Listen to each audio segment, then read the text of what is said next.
نحمده ونصلي على رسوله الكريم اما بعد فاعوذ بالله من الشيطان الرجيم بسم الله الرحمن الرحيم رب اشرح لي صدري ويسر لي امري واحلل عقدة من لساني يفقهوا قولي۔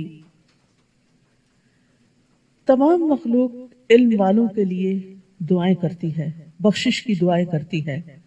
رسول اللہ صلی اللہ علیہ وسلم نے فرمایا، علم والوں کے لیے تمام مخلوق بخشش کی دعا کرتی ہے، حتیٰ کہ سمندر میں مچھلیاں بھی۔ یعنی آپ علم میں مشغول ہو جاتے ہیں اور بعض اوقات یہ مشغولیت اور مصروفیت اتنی زیادہ ہو جاتی ہے کہ اپنے لیے دعا کا وقت بھی نہیں رہتا، تو باقی مخلوق آپ کے لیے دعا کرنے لگتی ہے، اور خاص طور پر استغفار۔ کسی اور عمل پر ایسی دعائیں نہیں ملتی جتنی علم کے سیکھنے اور سکھانے پر ملتی ہیں۔ رسول اللہ صلی اللہ علیہ وسلم نے فرمایا، یقیناً اللہ اور اس کے فرشتے اور تمام اہل زمین و آسمان، تمام اہل زمین اور اہل آسمان، یہاں تک کہ چیونٹی اپنے سوراخ میں اور مچھلیاں بھی اس شخص کے لیے دعائے خیر کرتے ہیں اور رحمت بھیجتے ہیں جو لوگوں کو بھلائی کی باتیں سکھاتا ہے۔ تو سیکھنے کے بعد آپ جو سیکھی ہوئی بات ہے کسی نہ کسی سے شیئر ضرور کیا کریں۔ یہ اس کا اتنا بڑا ریوارڈ، اتنی بڑی جزا ہے کہ آپ کے لیے باقی مخلوق دعائیں کرنے لگے گی۔ اور ہم کتنے محتاج ہوتے ہیں دعاؤں کے، خود بھی کرتے ہیں، اوروں سے بھی کہتے ہیں، لیکن اگر آپ اس کام میں مشغول ہو جائیں تو انشاءاللہ آپ کو ڈھیروں دعائیں ملیں گی۔ علم کے ذریعے جنت کے راستے آسان ہو جاتے ہیں۔ رسول اللہ صلی اللہ علیہ وسلم نے فرمایا، اگر کوئی شخص علم کا راستہ اختیار کرے تو اللہ اس کے لیے جنت کا راستہ آسان کر دے گا۔ تو یہ سفر جنت کی طرف جانے کا سفر ہے۔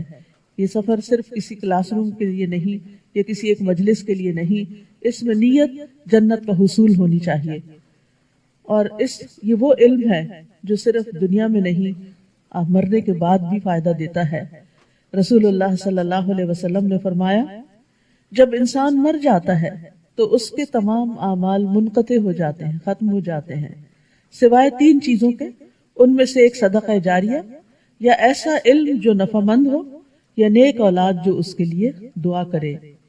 رسول اللہ صلی اللہ علیہ وسلم نے فرمایا، مومن کو اپنی وفات کے بعد جو اس کے عمل اور اس کی اچھائیاں پہنچتی ہیں، یعنی مرنے کے بعد بھی نفع کا سلسلہ جاری رہتا ہے، آپ کا پروفٹ آپ کو ملتا رہتا ہے قبر میں بھی۔ ان میں یہ بھی ہیں، جس علم کی اس نے تعلیم دی اور اسے پھیلایا، نیک اولاد جو پیچھے چھوڑی، قرآن مجید کا نسخہ جو کسی کو وراثت میں ملا، یعنی آپ کا قرآن تھا یا آپ نے کسی کو لے کر دیا اور وہ اس میں سے پڑھ رہا ہے، مسجد جو اس نے تعمیر کی، مسافر خانہ جو اس نے قائم کیا، نہر جو اس نے جاری کی، نہر، کنواں، پانی کا نل، ٹینک، کوئی بھی ایسی چیز جس سے لوگوں کو پانی ملتا رہے مخلوق کو، صدقہ جو اس نے اپنی زندگی میں صحت کی حالت میں نکالا، یعنی کوئی بیماری نہیں، کوئی پریشانی نہیں، پھر بھی آپ اللہ کے راستے میں دے رہے ہیں، ان سب کا ثواب اس کی موت کے بعد اسے ملتا رہے گا۔ تو اس لیے ہمیں ایسے کاموں کے لیے حریص ہونا چاہیے کہ جو ہمارے مرنے کے بعد بھی ہمیں فائدہ دے۔ یہ کس قدر نفع کا سودا ہے۔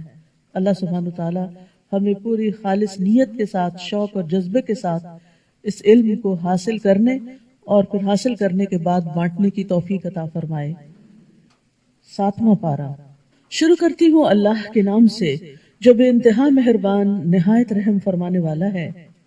اور جب وہ اس کلام کو سنتے ہیں جو رسول کی طرف نازل کیا گیا، تو آپ دیکھتے ہیں کہ حق پہچان لینے کی وجہ سے ان کی آنکھیں آنسوؤں سے چھلک رہی ہوتی ہیں۔ وہ کہتے ہیں، اے ہمارے رب، ہم ایمان لائے، بس ہمیں گواہی دینے والوں کے ساتھ لکھ دے۔ تو اللہ کے کلام کو سن کر رونا یہ صالحین کا طریقہ ہوتا ہے۔ علماء اللہ کی خشیت رکھتے ہیں اور اللہ کے ڈر سے روتے ہیں جب اللہ کا کلام سنتے ہیں، لیکن بے ہوش نہیں ہوتے۔ وہ اللہ سے دعائیں کرتے ہیں، سوال کرتے ہیں، لیکن چلاتے نہیں، غم کرتے ہیں، لیکن قرآن سن کر اس پر مر مٹ نہیں جاتے۔ اللہ سبحانہ وتعالیٰ نے ایسی کتاب نازل کی ہے جو سب سے بہترین ہے اللہ نزل احسن الحدیث کتابا متشابہا مثانی تقشعر منہ جلود الذین یخشون ربہم ثم تلین جلودہم وقلوبہم الی ذکر اللہ۔ اللہ نے سب سے اچھی بات نازل فرمائی، ایسی کتاب جو آپس میں ملتی جلتی ہے، ایسی آیات جو بار بار دہرائی جانے والی ہیں، اس سے ان لوگوں کی کھالوں کے رونگٹے کھڑے ہو جاتے ہیں جو اپنے رب سے ڈرتے ہیں، یعنی یہ کتاب ان کے دلوں پر عجب طرح اثر کرتی ہے، پھر ان کی کھالیں اور ان کے دل اللہ کے ذکر کی طرف نرم ہو جاتے ہیں، یعنی ان کے اندر نرمی ہوتی ہے۔ یاد رکھیں، 3 افراد کی آنکھیں قیامت کے دن آگ کو نہیں دیکھیں گی، ان میں سے ایک وہ آنکھ ہے جو اللہ کے ڈر سے رو پڑی۔ تو بنیادی طور پر یہ آیت نجاشی جو حبشہ کا بادشاہ تھا اور اس کے ساتھیوں کے بارے میں اتری کہ جب انہوں نے حضرت جعفر سے سورت مریم کی تلاوت سنی تو ان کی آنکھوں سے آنسو چھلک پڑے۔ یاد رکھیے، آنکھ کا پانی، آنسو یا آنسو کا ایک قطرہ بھی دیکھنے میں ایک معمولی سی چیز ہے جو عموماً گر کے ٹپک کے کہیں گم ہو جاتا ہے، لیکن اپنے اندر اتنی طاقت رکھتا ہے کہ اگر خلوص نیت سے بہایا جائے، اللہ کے ڈر سے بہایا جائے، تو پہاڑوں جیسے گناہ بھی معاف ہو جاتے ہیں۔ یاد رکھیے، یہ آنسو اللہ کی یاد میں ہی بہنے چاہیے۔ لیکن ہم عام طور پر کن چیزوں میں روتے ہیں، کن باتوں پہ روتے ہیں؟ ہمارے آنسو دنیا کے لیے بہتے ہیں یا آخرت کے لیے بہتے ہیں؟ ہمارے آنسو بندوں کی یاد میں بہتے ہیں یا اللہ کی یاد میں بہتے ہیں؟ ہم سب کو اس بات کا جائزہ لینا چاہیے۔ تو یہاں اللہ سبحانہ وتعالی نے ان لوگوں کی تعریف فرمائی ہے کہ جو اللہ کا کلام سن کے روتے ہیں، اور پھر وہ کیا کہتے ہیں؟ یقولون ربنا آمنا، کہ اے ہمارے رب ہم اس پر ایمان لے آئے، ہم جو آپ نے اتارا ہم اس کو مانتے ہیں، اس کا انکار نہیں کرتے، فاکتبنا مع الشاہدین، ہمیں شاہدین کے ساتھ لکھ لیجئے۔ شاہدین سے مراد ابن عباس کہتے ہیں کہ محمد صلی اللہ علیہ وسلم اور ان کی امت کے لوگ ہیں، یہ گواہی دینے والی امت ہے۔ اور اس امت میں شامل کیسے ہوتے ہیں؟ اشہد ان لا الہ الا اللہ و اشہد ان محمدن عبدہ و رسولہ کہہ کے، تو اللہ کی توحید کی گواہی، محمد صلی اللہ علیہ وسلم کی نبوت کی گواہی، اور اس کے بعد قیامت کے دن دیگر اقوام پر گواہی۔ تو انہوں نے یہ خواہش کی کہ ہمارا شمار بھی ان کے ساتھ ہو، اور یہ ایک حقیقت ہے کہ جو اللہ سے محبت کرتا ہے پھر وہ لازماً اس سے بھی محبت کرتا ہے جو اللہ سے محبت کرتے ہیں اور اللہ کی توحید کو جانتے ہیں۔ اللہ سبحانہ وتعالی نے ہمیں امت وسط بنایا، وَكَذَلِكَ جَعَلْنَاكُمْ أُمَّةً وَسَطًا لِتَكُونُوا شُهَدَاءَ عَلَى النَّاسِ وَيَكُونَ الرَّسُولُ عَلَيْكُمْ شَهِيدًا، اور اسی طرح ہم نے تمہیں سب سے بہتر امت بنایا تاکہ تم لوگوں پر شہادت دینے والے بنو اور رسول تم پر شہادت دینے والے بنے۔ وَمَا لَنَا لَا نُؤْمِنُ بِاللَّهِ وَمَا جَاءَنَا مِنَ الْحَقِّ، اور ہمیں کیا ہے کہ ہم اللہ پر ایمان نہ لائیں، ہم بھلا ایمان کیوں نہ لائیں، اور اس حق پر جو ہمارے پاس آ گیا، اور ہم امید رکھتے ہیں کہ ہمارا رب ہمیں جنت میں صالح لوگوں کے ساتھ داخل کرے گا۔ یعنی ایمان دل کے اندر ایک امید پیدا کر دیتا ہے، اگرچہ اپنے گناہ ہوتے ہیں لیکن ایمان لانے سے وہ سارے مٹ جاتے ہیں اور انسان خیر اور بھلائی اور جنت کے راستوں کی طرف چل پڑتا ہے۔ تو اس کے بدلے میں جو انہوں نے کہا، اللہ انہیں ایسے باغات عطا کرے گا جن کے نیچے نہریں جاری ہیں، جن میں وہ ہمیشہ رہنے والے ہیں، اور احسان کرنے والوں کا یہی بدلہ ہے۔ تو گویا اچھی بات پر بھی جنت مل جاتی ہے۔ فَأَثَابَهُمُ اللَّهُ بِمَا قَالُوا جَنَّاتٍ، ان کے قول کے بدلے اللہ انہیں جنتیں عطا کرے گا۔ یاد رکھیے، اگر آپ مال کے ساتھ نیکی نہیں کرنے کے قابل کے مال ہے نہیں، یا اپنے ہاتھ سے کوئی کام نہیں کر سکتے کہ آپ بیمار ہیں، کمزور ہیں، تو اچھی بات ہی کریں۔ پچھلے دنوں میرا ایک بزرگ خاتون سے ملنے کا اتفاق ہوا جن کی عمر تقریباً 100 سال کے قریب ہے، اور جتنی دیر ان کے پاس بیٹھنے کا اتفاق ہوا وہ اللہ کی تعریف ہی بیان کرتے رہے کہ اللہ کا شکر ہے، اللہ نے بڑی نعمتیں دی ہیں، مسلسل اللہ کا ذکر۔ تو میں نے ان پہ اتنا رش کیا کہ اس عمر میں لوگ سٹھیا جاتے ہیں، اس عمر میں لوگوں کی عقل ماری جاتی ہے اور طرح طرح کی باتیں کرتے ہیں، یا کبھی اولاد کے غم میں مبتلا رہتے ہیں اور کبھی کسی اور پریشانی میں، یا صرف موت کے خوف میں، لیکن وہ مسلسل اللہ ہی کی تعریف بیان کر رہی تھی. تو یہ کتنی خوش قسمتی کی بات ہے کہ انسان اور کچھ نہیں کرنے کے قابل اب تو کم از کم اللہ کی تعریف ہی کرتا رہے. ایک دفعہ الحمدللہ کہنا زمین و آسمان کے درمیان کی فضا کو بھر دیتا ہے، میزان کو بھر دیتا ہے. اتنی زیادہ نیکیاں انسان کو ملتی. تو اچھی بات کے لیے زبان ہلانے میں آخر کیا مشکل ہے. لیکن افسوس یہ کہ زیادہ تر ہماری باتیں ایسی ہوتی ہیں کہ جو یا تو بندوں کا دل دکھا دیتی ہیں یا پھر بیکار کی ہوتی ہیں. رسول اللہ صلی اللہ علیہ وسلم سے ہانی بن یزید نے پوچھا کہ کون سی چیز جنت کو واجب کرتی ہے. آپ نے فرمایا تم عمدہ کلام کو اور کھانا کھلانے کو لازم پکڑ لو. یہ دو کام کرو تو جنت تمہارے لیے ہے. مدینہ شریف پہنچتے ہی نبی صلی اللہ علیہ وسلم نے جو پہلا خطبہ دیا اس میں یہی تھا کہ اے لوگوں سلام پھیلاؤ، اچھی گفتگو کرو، صلہ رحمی کرو، اور رات کو جب لوگ سو رہے ہوں تو تم قیام کرو، تم سلامتی کے ساتھ جنت میں داخل ہو جاؤ گے. اسی طرح ایک اور حدیث میں آتا ہے کہ بے شک کوئی شخص اللہ کو راضی کرنے والی ایک بات کرتا ہے، ایک بات بس، وہ نہیں سمجھتا کہ اس کا وہاں تک اثر ہوگا جہاں تک حقیقت میں ہو جاتا ہے. اس کی وجہ سے اللہ اس کے لیے اپنی ملاقات کے دن تک کے لیے رضامندی لکھ لیتا ہے کہ میں اس سے راضی ہوں، اس بندے سے. ایک اور روایت میں آتا ہے بے شک بندہ اللہ کی رضامندی کی ایک بات زبان سے نکالتا ہے، وہ خود اسے کوئی اہمیت نہیں دیتا مگر اس کی وجہ سے اللہ اس کے درجے بلند کر دیتا ہے. تو درجات کی بلندی اچھی بات کے ذریعے بھی ہوتی ہے. الکلمۃ الطیبۃ صدقہ، کہ اچھی بات کرنا صدقہ ہے. اچھی باتوں کے حریص رہیے، اچھی باتیں کرنے کا شوق رکھیے. اور وہ جنہوں نے کفر کیا اور ہماری آیات کو جھٹلایا یہی لوگ جہنم کے ساتھی ہیں. یا ایھا الذین آمنوا، اے لوگوں جو ایمان لائے ہو، اللہ نے جو پاکیزہ چیزیں تمہارے لیے حلال کی ہیں انہیں حرام مت ٹھہراؤ اور نہ تم حد سے تجاوز کرو، بے شک اللہ حد سے بڑھنے والوں کو پسند نہیں کرتا.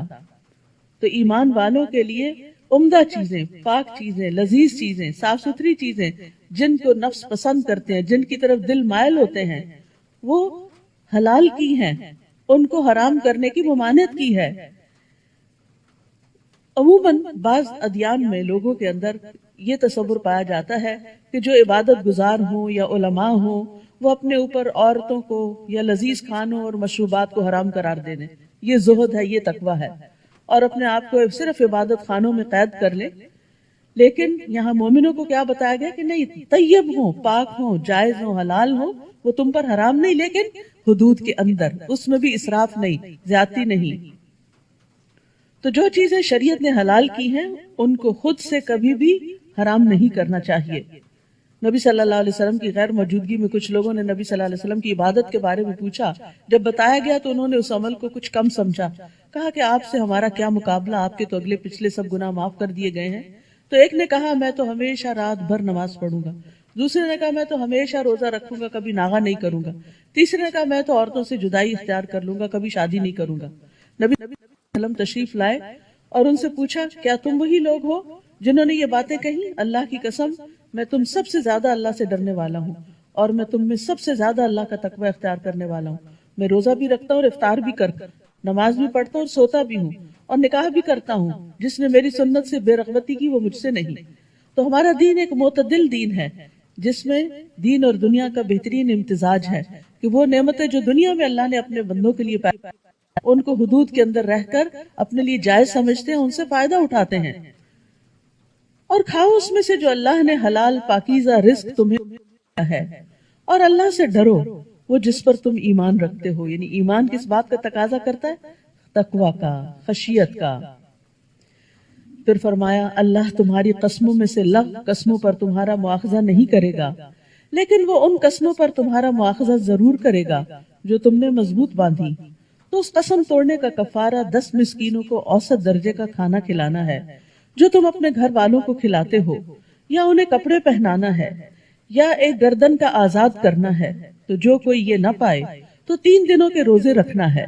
یہ تمہاری قسموں کا کفارہ ہے جب تم قسم کھاؤ، اور اپنی قسموں کی حفاظت کیا کرو. اسی طرح اللہ اپنی آیات یعنی احکامات تمہارے لیے واضح کرتا ہے تاکہ تم شکر ادا کرو۔ تو بعض اوقات انسان کی زبان پر ایسے الفاظ آ جاتے ہیں جن کے پیچھے اس کی کوئی نیت نہیں ہوتی اور اس کے منہ سے بس ایسے ہی تکیہ کلام کے طور پر قسم کا لفظ نکل جاتا ہے۔ تو اللہ سبحانہ تعالیٰ نے اپنا فضل فرماتے ہوئے بندوں کو خبر دی کہ ایسی قسموں پر اللہ تعالیٰ نہیں پکڑے گا جس کے پیچھے ارادہ نہیں تھا، لیکن قسم کو ارادے کے ساتھ کھایا گیا اس کی پکڑ ہوگی۔ اسی طرح جھوٹی قسم بھی قابل مواخذہ ہے۔ نبی صلی اللہ علیہ وسلم نے فرمایا جس نے جان بوجھ کر بڑی تاکید کے ساتھ جھوٹی قسم اٹھائی وہ اپنے چہرے کا ٹھکانہ جہنم میں بنا لے، یعنی جھوٹی قسم کھانا بہت بڑا جرم ہے۔ رسول اللہ صلی اللہ علیہ وسلم نے فرمایا کوئی شخص ایسا نہیں جو میرے منبر کے پاس جھوٹی قسم کھائے، اگرچہ وہ ایک تازہ مسواک کے لیے کیوں نہ ہو کہ یہ اللہ کی قسم یہ میری مسواک ہے، حالانکہ اس کی نہیں، ایک مسواک کی خاطر۔ تو فرمایا مگر یہ کہ اس نے اپنا ٹھکانہ جہنم میں بنا لیا، یا فرمایا کہ اس کے لیے آگ واجب ہو گئی۔ تو جھوٹی قسم کھانا اور پکی قسم کھا کے پھر توڑ دینا یہ بہت بڑے جرائم ہیں۔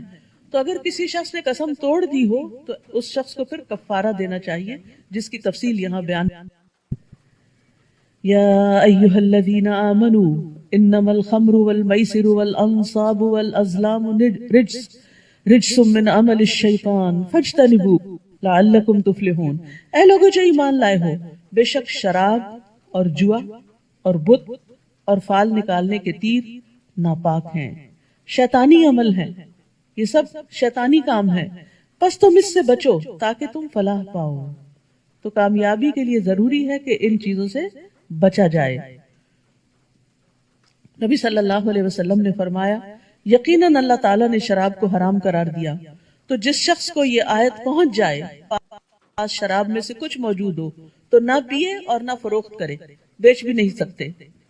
تو جس چیز کی کثیر مقدار نشہ آور ہو اس کی قلیل مقدار بھی حرام ہے، اسی لیے یہاں لفظ خمر استعمال ہوا ہے۔ خمر کہتے ہیں ما خامر العقل، جو عقل کو ڈھانپ لے۔ خمار عورت کے دوپٹے کو کہتے ہیں جو اس کے سر اور سینے کو ڈھانپ لیتا ہے۔ شراب سے کیوں منع کیا گیا؟ کیونکہ یہ ہر خباثت کی جڑ ہے۔ نبی صلی اللہ علیہ وسلم نے فرمایا شراب خباثتوں کی جڑ ہے، جس نے شراب پی اللہ اس کی 40 دن کی نماز قبول نہیں کرے گا، پس وہ آدمی جاہلیت کی موت مرے گا جس کے پیٹ میں مرتے وقت شراب ہوگی۔ یہ ایمان سے محروم کرنے والا فعل ہے۔ آپ نے فرمایا جب کوئی شراب پیتا ہے تو شراب پیتے وقت وہ مومن نہیں رہتا، یہ جنت سے محروم کرنے والا فعل ہے۔ ابو درداء سے روایت ہے کہ نبی صلی اللہ علیہ وسلم نے فرمایا شراب کا عادی جنت میں داخل نہ ہوگا۔ شراب سے متعلق ہر عمل ملعون ہے۔ فرمایا شراب سے متعلق 10 طرح سے لعنت کی گئی ہے، خود شراب پر، اس کے نچوڑنے والے پر، نچڑوانے والے پر، اس کے بیچنے والے پر، اس کے خریدنے والے پر، اس کے اٹھانے والے پر، جس کے پاس لے جائی جائے اس پر، اس کی قیمت کھانے والے پر، اس کے پینے والے پر، اس کے پلانے والے پر۔ انما يريد الشيطان ان يوقع بينكم العداوة والبغضاء في الخمر والميسر ويصدكم عن ذكر الله وعن الصلاة فهل انتم منتهون۔ شیطان تو صرف یہ چاہتا ہے کہ وہ شراب اور جوئے کے ذریعے تمہارے درمیان عداوت اور بغض پیدا کر دے۔ اللہ نے کیوں منع کیا شراب سے؟ کیونکہ اس سے بہت سی خرابیاں پیدا ہوتی، گھروں کے اندر بدمزگیاں پیدا ہوتی، روپے پیسے کا ضیاع ہوتا ہے، عقل ماری جاتی ہے، دشمنیاں پیدا ہو جاتی ہیں، اور سب سے بڑھ کر تمہیں اللہ کی نماز سے روک دیتی ہے۔ تو کیا تم ان کاموں سے باز آنے والے ہو؟ یعنی شراب بھی اور جوا بھی، ان دونوں کے یہ بدترین نقصانات ہیں کہ اس میں عداوت اور بغض کے علاوہ اللہ کے ذکر اور نماز سے رکاوٹ ہو جاتی ہے۔ وَأَطِيعُوا اللَّهَ وَأَطِيعُوا الرَّسُولَ وَاحْذَرُوا، اور اللہ کی اطاعت کرو اور رسول کی اطاعت کرو اور محتاط رہو۔ پھر اگر تم نے منہ موڑ لیا تو جان لو کہ بے شک ہمارے رسول کے ذمہ واضح طور پر پیغام پہنچا دینا ہے۔ یعنی اگر تم پھر بھی باز نہیں آئے تو میسج تم تک پہنچ گیا، پھر جواب کے لیے تیار رہو۔ وہ لوگ جو ایمان لائے اور انہوں نے نیک عمل کیے ان پر کوئی گناہ نہیں اس بارے میں جو وہ کھا چکے، کہ انہوں نے تقوی اختیار کیا اور وہ ایمان لائے اور انہوں نے نیک عمل کیے، پھر انہوں نے تقوی اختیار کیا اور ایمان لائے، پھر انہوں نے تقوی اختیار کیا اور نیک کام کیے، اور اللہ نیک کام کرنے والوں سے محبت کرتا ہے۔ تو کھانے پینے کے معاملے میں اللہ کا خوف اور اللہ کا تقوی نہایت ضروری ہے۔ ہوا یہ کہ کچھ لوگ جن کے عزیز رشتہ دار شراب کی حرمت کے نزول سے پہلے فوت ہو چکے تھے تو وہ بہت پریشان تھے کہ وہ شراب پینے سے توبہ کیے بغیر مر گئے تو ان کا کیا ہوگا. تو یہاں بتا دیا گیا کہ جو متقی ہو، مومن ہو اور احسان کی روش پر ہو تو اللہ سبحانہ وتعالیٰ اس کو معاف کرنے والا ہے، اور پھر جب تک کوئی حکم آئے نہ اس وقت تک ویسے بھی معافی ہے. اور یہاں پر تقوی اور احسان دونوں کی بات کی گئی. متقی محسن متقی مومن سے بہتر ہے. ثم اتقوا واحسنوا واللہ یحب المحسنین. یا ایھا الذین آمنوا، اے لوگو جو ایمان لائے ہو، تمہیں شکار میں سے کسی ایسی چیز کے ساتھ ضرور آزمایا جائے گا. اے لوگو جو ایمان لائے ہو، اللہ تمہیں شکار میں سے کسی ایسی چیز کے ساتھ ضرور آزمائے گا جو تمہارے ہاتھوں اور نیزوں کی زد میں ہوں گے، تاکہ اللہ جان لے کہ کون اس سے غائبانہ ڈرتا ہے. بعض اوقات حرام چیزیں انسان کے لیے بڑی آسان ہوتی ہیں حاصل کرنی، اور وہ اس کا بہت بڑا ٹیسٹ ہوتا ہے. یعنی آپ کو کوئی ایسی جاب ملی، ایسا کام ملا کہ جس میں بہت زبردست آمدنی ہے اور بہت سی سہولتیں ہیں، بہت سے پروویژنز ہیں، لیکن اور آپ کو ضرورت بھی ہے، لیکن آپ کو پتہ ہے کہ یہ حرام ہے، تو آپ صرف اس لیے چھوڑ دیتے ہیں کہ اس سے اللہ ناراض ہوتا ہے. تو یہ اصل میں کیا تھا؟ ایسی اپرچونٹیز کا سامنے آنا یہ اللہ کی طرف سے ایک آزمائش ہوتی ہے. جیسے کہ یہاں بتایا گیا کہ مسلمان صلح حدیبیہ کے سفر میں جا رہے تھے تو احرام کی حالت میں شکار ان کے ہاتھوں کی پہنچ پہ آ گیا، اور انہیں ضرورت بھی تھی لیکن انہوں نے اپنے ہاتھوں کو روک کے رکھا. اور بہت ٹیمپٹیشن کی بات ہے نا کہ جو چیز آپ کے ہاتھ آ جائے اور پھر آپ اس کو رکھ دیں کہ نہیں، اللہ کا حکم نہیں. جو تمہارے ہاتھوں اور نیزوں کی زد میں ہوں گے تاکہ اللہ جان لے کہ کون اس سے غائبانہ ڈرتا ہے. یہ انسان کی خشیت کا امتحان ہوتا ہے. تو جو کوئی اس کے بعد زیادتی کرے تو اس کے لیے دردناک عذاب ہے. بعض جگہیں ایسی ہوتی ہیں، بعض کام ایسے ہوتے ہیں لوگ نہیں دیکھ رہے ہوتے، صرف آپ کا رب آپ کو دیکھ رہا ہوتا ہے، اور آپ صرف رب کی خاطر غلط کام کو نہیں کرتے، خواہ آپ کو کتنا بھی پسند کیوں نہ ہو. اسکرین پر حرام چیزیں کب آپ سٹاپ کر سکتے ہیں، بلاک کر سکتے ہیں، روک سکتے ہیں؟ جب آپ کو صرف رب کا ڈر ہوتا ہے. شوہر کو بیوی کا ڈر، یا بیوی کو شوہر کا ڈر، یا بچوں کا ڈر، یہ چیزیں نہیں روک سکتی. بہت سے لوگ غلط چیزوں کے ایڈکٹ ہو جاتے ہیں کیونکہ وہ چھپ چھپ کے غلط کام کرنے کے عادی ہو چکے ہوتے ہیں، اور ان کے دل کی غذا پھر وہ حرام چیزیں بن جاتی ہیں. تو ان چیزوں سے رکنے کا طریقہ بھی اللہ کا خوف ہی ہے، تقوی ہی ہے کہ اللہ تعالیٰ دیکھنے والا ہے اور وہ پوچھنے والا ہے. اور ان حرام کاموں میں پڑنے سے زندگی میں بے برکتی ہوگی، رزق میں بے برکتی ہوگی، طرح طرح کی اور مصیبتیں اور آفتیں آئیں گی. تو یہ چیز انسان کو حرام چیز سے روک دیتی، خواہ اس کو کتنی ہی پسند کیوں نہ ہو. یا ایھا الذین آمنو، اے لوگو جو ایمان لائے ہو، حالت احرام میں شکار نہ کرو، اور جس نے تم میں سے اسے جان بوجھ کر مارا تو بطور فدیہ اسی کی مانند چوپایوں میں سے بدلہ دینا ہوگا، تب توبہ قبول ہوگی. جو اس نے مارا تو اسی کی مانند چوپایوں میں سے بدلہ دینا ہوگا جو اس نے مارا، تو تب توبہ قبول ہوگی. جس کا فیصلہ تم میں سے دو عدل والے کریں گے، یہ قربانی کعبہ تک پہنچنے والی ہو، یعنی جو دم دیا جاتا ہے وہ حرم میں ہی دیا جاتا ہے، یا کفارہ ہو چند مسکینوں کو کھانا کھلانا، یا اس کے برابر روزے رکھنا، تاکہ وہ اپنے کیے کا وبال چکھے. یعنی یہ فائن ہے، اللہ نے اس سے درگزر کیا جو ہو چکا، اور جو کوئی پھر وہی کام کرے تو اللہ اس سے انتقام لے گا. یعنی غلط کام، غلطی کو بار بار ریپیٹ نہیں کرنا چاہیے، ورنہ اللہ کی پکڑ میں آ جائیں گے. اور اللہ بہت زبردست ہے، انتقام لینے والا ہے. تمہارے لیے سمندر کا شکار اور اس کا کھانا حلال کر دیا گیا، جو تمہارے لیے اور مسافروں کے لیے فائدہ مند ہے، لیکن جب تک تم احرام میں ہو خشکی کا شکار تم پر حرام کیا گیا. اور اللہ سے ڈرو، وہ جس کی طرف تم اکٹھے کیے جاؤ گے. خشکی پر تو اور بھی غذائیں مل جاتی ہیں، اس لیے شکار منع کر دیا گیا، لیکن سمندری سفر یا بحری سفر سے اگر کوئی حج پہ جا رہا ہو اور ایک مہینے کا سفر، جیسے کینیڈا سے اگر کوئی بحری جہاز پہ جائے تو آپ سوچئے کب پہنچے گا، تو ایسی صورت میں سمندر کا شکار حلال ہے احرام کی حالت میں، اور اس کا کھانا بھی. اللہ نے کعبہ کو حرمت والا گھر بنایا جو لوگوں کے لیے قیام کا ذریعہ ہے، اور ماہ حرام کو اور قربانی کے جانوروں کو اور پٹے والے جانوروں کو جو کعبہ کی طرف لے جائے جاتے ہیں۔ یہ اس لیے کہ تم جان لو کہ بے شک اللہ جانتا ہے جو کچھ آسمانوں میں ہے اور زمین میں ہے، اور بے شک اللہ ہر چیز کو خوب جاننے والا ہے۔ جان لو بے شک اللہ سخت سزا والا اور بے شک اللہ بہت بخشنے والا، نہایت رحم کرنے والا ہے۔ تو رحمت اللہ کی صفت ہے اور عذاب اس کا فعل ہے۔ تو سزا اور جزا میں اللہ کی رحمت غالب ہے۔ رسول کے ذمہ تو صرف پیغام پہنچا دینا ہے، اور اللہ جانتا ہے جو تم ظاہر کرتے ہو اور جو تم چھپاتے ہو۔ یعنی رسول صلی اللہ علیہ وسلم کی ذمہ داری پیغام پہنچانے کی ہے، منوانے کے لیے زبردستی کرنا آپ کی ذمہ داری نہیں۔ اور پھر ہدایت کی توفیق، جو حکم پہنچا اس پر عمل کی توفیق بھی اللہ دیتا ہے، اس پر ثواب بھی وہ دیتا ہے، اور اس پر جزا بھی وہی دیتا ہے، اور اسی سے ہی توقع رکھنی چاہیے۔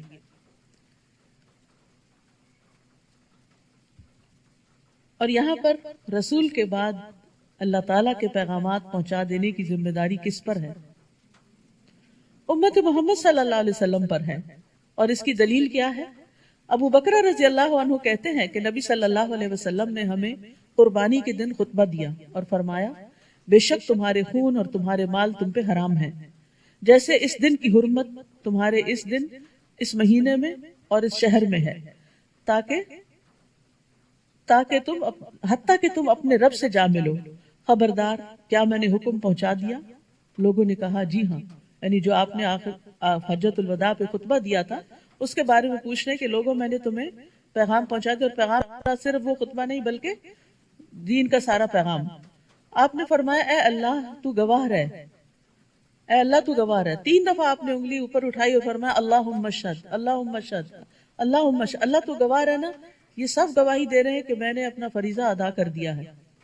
پھر آپ نے کیا فرمایا کہ میں نے تو فریضہ ادا کر دیا، اب تم نے کیا کرنا ہے؟ حاضر کو چاہیے کہ یہ تعلیمات غیر موجود دے، جو یہاں موجود ہیں، جو آپ سے لے رہے ہیں، ان کی ذمہ داری ہے آگے پہنچائیں، کیونکہ بعض اوقات براہ راست سننے والے سے وہ شخص زیادہ یاد رکھتا ہے جسے بعد میں حکم پہنچایا جائے۔ اور اسی لیے آپ دیکھیں کہ بعد میں آنے والی جنریشن میں بے شمار حفاظ ہوئے، نہ صرف یہ قرآن مجید کے بلکہ حدیث کے حفاظ۔ اصل میں اسلامک ٹریڈیشن میں تو حافظ کہتے ہی اس کو تھے کہ جو کم از کم 1,00,000 حدیثیں جس کو یاد ہوں، یعنی لوگوں کے نام کے ساتھ ہر ایک کے حافظ نہیں لگتا تھا، بہت ریئر ہوتا تھا یہ حافظ کا ٹائٹل۔ اب تو جس کو 4 صورتیں بھی یاد ہوں وہ بھی حافظ کہلوانا چاہتا ہے۔ فرمایا، میرے بعد میں کافروں کی طرح مت بن جانا کہ ایک دوسرے کی گردنیں اڑانے لگو، یعنی آپس میں ایک دوسرے کو قتل مت کرنا۔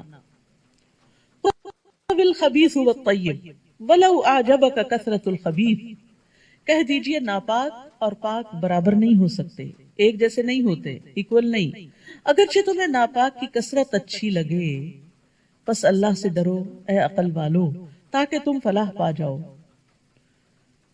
تو بات یہ ہے کہ پاک چیز رات رکھتی ہے، اور پاکی کا انجام بھی پاک ہے، اچھا ہے، جنت ہے۔ حرام چیز، ناپاک چیز، اس کے اثرات زندگی میں بھی انسان پر منفی ہوتے ہیں، اور مرنے کے بعد بھی انسان کو جہنم میں لے جانے والی ہے۔ اللہ سبحانہ وتعالیٰ صرف پاک ہی چیز کو قبول کرتا ہے۔ ان اللہ طیب لا يقبل الا طیبا، بے شک اللہ پاک ہے اور پاک ہی قبول کرتا ہے۔ پھر پاکیزہ کلمات ہی اس کی طرف اوپر اٹھتے ہیں، اور عمل صالح انہیں اوپر اٹھاتا ہے، جیسے سورۃ فاطر میں آتا ہے۔ اور خبیث مال دنیا اور آخرت میں نقصان کا باعث ہے۔ یعنی یہ پاک اور ناپاک میں بہت سب چیزیں آ جاتی ہیں، صرف مال اور صرف کلمات ہی نہیں، ہر چیز میں پاکیزگی۔ تھوڑا مال اس زیادہ مال سے بہتر ہے جو انسان غافل کر دے۔ وَلَوْ أَعْجَبَكَ كَثْرَةُ الْخَبِيثِ، خواہ خبیث کی کثرت تمہیں اچھی ہی کیوں نہ لگے۔ یا ایھا الذین آمنوا لا تسألوا عن اشیاء ان تبد لکم تسؤکم، اے لوگو جو ایمان لائے ہو، تم ایسی چیزوں کے بارے میں سوال نہ کیا کرو اگر وہ تم پر ظاہر کر دی جائیں تو تمہیں بری لگیں۔ کثرت سوال سے منع کیا گیا ہے کیونکہ اس سے دین مشکل ہو جاتا ہے۔ ان کے بارے میں اس وقت سوال کرو جب قرآن نازل کیا جا رہا ہو تو وہ تمہارے لیے ظاہر کر دی جائیں گی، یعنی وقت آنے پر تمہارے سامنے آ جائیں گی۔ اللہ نے ان سے درگزر کیا اللہ نے ان سے درگزر کیا اور اللہ بہت بخشنے والا بہت بردبار ہے۔ در حقیقت ان کے بارے میں تم سے پہلے بھی ایک قوم نے سوال کیا تھا، پھر وہ ان کا انکار کرنے والے ہو گئے۔ نہیں مقرر کیا اللہ نے کوئی بحیرہ اور نہ سائبہ اور نہ کوئی وسیلہ اور نہ کوئی حام۔ یہ مویشی جانور ہیں جن کو بتوں کے نام پہ چھوڑ دیا جاتا تھا مختلف حالتوں میں۔ تو اللہ سبحانہ تعالیٰ نے ان کے اوپر یہ فعل لازم نہیں کیا تھا، لوگوں نے خود ہی چیزیں ایجاد کر لی، یہ بدعات ایجاد کر۔ لیکن وہ لوگ جنہوں نے کفر کیا وہ اللہ پہ جھوٹ بکھڑتے ہیں اور ان میں سے اکثر عقل نہیں رکھتے۔ اور جب ان سے کہا جاتا ہے کہ آؤ اس چیز کی طرف جو اللہ نے نازل کی اور آؤ رسول کی طرف، تو وہ کہتے ہیں ہمیں وہی کافی ہے جس پر ہم نے اپنے باپ دادا کو پایا۔ یاد رکھیے دین کے معاملات میں، دین کے احکامات میں باپ دادا کے قول کی کوئی حیثیت نہیں۔ جب آپ کو کوئی کام عبادت سمجھ کے کرنا ہے تو اس لیے نہیں کرنا کہ وہ میری ساس بھی 11ویں کی شریف کا ختم دیتی تھی تو اس لیے میں بھی دیتی ہوں، اس کی کیا دلیل ہے؟ اگر دلیل نہیں ہے تو آپ یہ کام مت کریں۔ تو کسی بھی چیز، کسی بھی نیکی کے کام کو کرنے کے لیے آپ کے پاس یا تو قرآن کی کوئی آیت ہونی چاہیے یا رسول اللہ صلی اللہ علیہ وسلم کی کوئی سنت ہونی چاہیے، کوئی حدیث ہونی چاہیے، کوئی دلیل ہونی چاہیے۔ تو بہت سے لوگ غلط کام صرف اس لیے کرتے رہتے ہیں کہ وہ ان کی فیملی ٹریڈیشن ہے یا ان کے ماں باپ یہ کیا کرتے تھے، بس اس کے علاوہ کوئی دلیل نہیں۔ تو یہ دلیل آخرت میں قبول نہیں۔ کیا بھلا اگرچہ ان کے باپ دادا کچھ علم بھی نہ رکھتے ہوں پھر بھی وہ اپنے باپ دادا کی پیروی کریں گے اور نہ ہی وہ ہدایت یافتہ ہوں۔ تو لوگوں کی دین و دنیا کو ضائع کرنے کا ایک بہت بڑا سبب اللہ کی نازل کردہ ہدایت کو چھوڑنا اور آبا کی تقلید کرنا ہے۔ اور یہ صرف عبادات کے معاملے میں نہیں، بعض اوقات کلچر کے معاملے میں بھی کچھ ایسی چیز اپنے اوپر حرام کر رکھی ہیں کہ جو اللہ کے دین نے حرام نہیں کی۔ مثلا اپنی ذات سے باہر شادی نہیں کریں، اپنے خاندان سے باہر شادی نہیں کرنا، یا اسی طرح کے اور چیزیں جس کو دین نے منع نہیں کیا، حرام نہیں کیا، لیکن ہم نے خود ہی کر دیا۔ تو اس چیز کے بارے میں بھی ہمیں سوچنا چاہیے کہ جس چیز پر ہم سختی سے پابند ہو جاتے ہیں، اڑ جاتے ہیں، ڈٹ جاتے ہیں، دیکھنا چاہیے کیا واقعی اس پر اتنی ثابت قدمی کا حکم ہمارے دین نے بھی ہمیں دیا۔ یا ایھا الذین آمنوا، اے لوگوں جو ایمان لائے ہو، تم پر لازم ہے اپنی جانوں کو بچانا۔ یعنی سب سے پہلے انسان پر ذمہ داری اپنے آپ کی ہوتی ہے۔ جو بھٹک گیا وہ تمہیں کچھ نقصان نہ دے سکے گا جبکہ تم خود ہدایت پا چکے۔ اللہ کی طرف تم سب کا لوٹنا ہے، پھر وہ تمہیں بتائے گا جو تم عمل کرتے تھے۔ یعنی یہ نہیں کہ انسان لوگوں کی ہدایت کے لیے، ان کو تبلیغ کرنے کے لیے اور ان کو نصیحتیں کرنے کے لیے تو اپنی زندگی کھپا دے اور خود اپنی عبادت کو بھول جائے اور نماز بھی وقت پہ نہ پڑھے۔ تو سب سے پہلے خود عمل کرنے کی ضرورت ہے۔ بعض لوگ اس آیت سے پھر ایک اور طرح کا معنی نکال لیتے ہیں کہ کسی کا حکم دینا یا برائی سے منع کرنا واجب نہیں، ہمیں تو صرف اپنی ہی فکر کرنی چاہیے۔ یہ اس آیت کا مطلب نہیں۔ اس آیت کا مطلب دراصل یہ ہے کہ جب ایک انسان اپنی تبلیغ میں اپنی پوری قوت کوشش صرف کر دے لیکن لوگ پھر بھی نہ مانیں تو ان کی ذمہ داری بتانے والے پہ نہیں ہے۔ اس سے نہیں پوچھا جائے گا کہ لوگوں نے کیوں نہیں مانا۔ ان کا بھٹکنا تمہیں نقصان نہیں دے گا اگر تم خود ہدایت یافتہ ہو۔ ہاں، اگر خود بھی ہدایت پر نہیں تو پھر پکڑ ہوگی۔ یا ایھا الذین آمنوا، اے لوگوں جو ایمان لائے ہو، جب تم میں سے کسی کو موت آئے تو وصیت کرتے وقت تم میں سے دو عدل والوں کی گواہی ہو یا تمہارے علاوہ دو اور لوگوں کی، اگر تم زمین میں سفر کر رہے ہو پھر تمہیں موت کی مصیبت پہنچے۔ موت ایک مصیبت ہے، اسی لیے ہم کسی کے فوت ہونے پر کیا پڑھتے ہیں؟ انا للہ و انا الیہ راجعون، اولئک علیہم صلوات من ربہم الذین اذا اصابتهم مصیبۃ قالوا انا للہ و انا الیہ راجعون۔ تو سب سے بڑی مصیبت تو موت ہے، کیونکہ اس کا کوئی آلٹرنیٹ نہیں، نعمت بدل نہیں۔ یعنی مال چلا جاتا ہے تو پھر مل جاتا ہے، آپ کا گھر بک گیا تو دوبارہ بھی خرید سکتے ہیں، کوئی نیبرز اچھے تھے چلے گئے تو کوئی اس سے اچھا نیبرز آ سکتے ہیں، لیکن اگر کوئی دنیا سے چلا گیا تو واپس نہیں آ سکتا. تو اسی لیے یہاں موت کو مصیبت کہا گیا. لیکن اس سے بڑی مصیبت کیا ہے کہ انسان موت کو یاد نہ کرے، موت کی تیاری نہ کرے، اس میں غور و فکر چھوڑ دے. تو ایک موت ہی نصیحت کرنے کے لیے کافی ہے اگر انسان واقعی اپنی موت کو سنجیدگی کے ساتھ سوچے. تو یہاں پر فرمایا گیا کہ پھر تمہیں موت کی مصیبت پہنچے تو شک کی صورت میں تم ان دونوں کو نماز کے بعد روک لو کہ انہوں نے کوئی ہیر پھیر کر دیا امانت میں. پھر وہ دونوں اللہ کی قسمیں کھائیں کہ ہم اس قسم سے کوئی قیمت نہیں لے رہے اگرچہ وہ رشتہ دار ہوں، اور نہ ہم گواہی کو چھپا رہے ہیں. اگر ہم ایسا کریں بے شک تب ہم البتہ گناہگاروں میں سے ہوں گے. تو یہاں وصیت کی اہمیت کے بارے میں بھی پتہ چل رہا ہے کہ اگر انسان سفر پر بھی ہو تو بھی اسے اپنے مال کے بارے میں وصیت کرنی چاہیے. حدیث میں آتا ہے نبی صلی اللہ علیہ وسلم نے فرمایا کسی بھی مسلمان کو لائق نہیں کہ وہ 3 راتیں بھی نہ گزارے مگر اس کہ اس کی وصیت اس کے پاس لکھی ہوئی. یعنی اگر اس کے پاس کوئی ایسے مال و دولت ہے، ایک تو یہ ہے کہ آپ کا جو بھی آپ کی ملکیت ہے وہ وارثوں کے اندر تقسیم ہو جاتی، لیکن اگر آپ اپنی زندگی میں کوئی اپنے مال کا حصہ کسی خاص مقصد کے لیے وقف کرنا چاہتے ہیں، کسی مسجد کے لیے، کسی دینی ادارے کے لیے، کسی غریب رشتہ دار کے لیے، کسی مسافر خانے کے لیے، کوئی کنواں کھدوانے کے لیے، کہ آپ کے مرنے آپ کے مال میں سے وہ چیز نکال لی جائے اور اس فلاں مد میں دے دی جائے، تو اس کو انسان جلد از جلد لکھ کر رکھ لے تاکہ بعد میں پھر وارث سارا مال اپنے ہڑپ ہی نہ کر جائیں، وہی نہ اپنے میں تقسیم کر لیں اور آپ کے لیے کچھ بھی نہ بچے. یعنی آپ کا مال آپ کی زندگی میں آپ کا ہے، مرنے کے بعد آپ کا نہیں ہے. ہاں صرف اتنا حصہ آپ کی مرضی کے مطابق استعمال ہوگا جس کی آپ وصیت کر جائیں گے، لیکن وہ وصیت بھی 1/3 میں ہوتی ہے. یعنی مال کے تیسرے حصے میں آپ کو اجازت ہے کہ آپ اپنی مرضی سے اپنے مرنے کے بعد خرچ کریں یا کروائیں، لیکن اس سے زیادہ کی نہیں. وہ تو بہرحال وارثوں کو جائے گا ہی. عبداللہ بن عمر رضی اللہ عنہ فرماتے ہیں کہ جب سے میں نے رسول اللہ صلی اللہ علیہ وسلم سے یہ فرمان سنا ہے تو اس وقت سے میری وصیت میرے پاس موجود رہتی ہے، کیونکہ بعد میں کوئی جھگڑا نہ ہو، کوئی کنفیوژن نہ ہو. پھر اگر اس پر اطلاع ہو جائے کہ وہ دونوں یقینی طور پر گناہ کے مرتکب ہوئے ہیں تو وہ 2 قریب ترین دوسرے ان دونوں کی جگہ کھڑے ہوں گے، ان میں سے جس پر حق ثابت ہو گیا اللہ کی قسمیں کھائیں کہ ہماری گواہی ان دونوں کی گواہی سے زیادہ سچی ہے اور ہم نے زیادتی نہیں کی. اگر ہم ایسا کریں تو یقیناً تب ہم البتہ ظالموں میں سے ہوں گے. یہ طریقہ زیادہ قریب ہے کہ وہ گواہی کو اس کے اصل رخ پر لائیں، یا وہ ڈریں کہ ان کی قسمیں ان کے ورثاء کی قسموں کے بعد رد کر دی جائیں گی. اور اللہ سے ڈرو اور سنو، اور اللہ فاسق قوم کو ہدایت نہیں دیتا.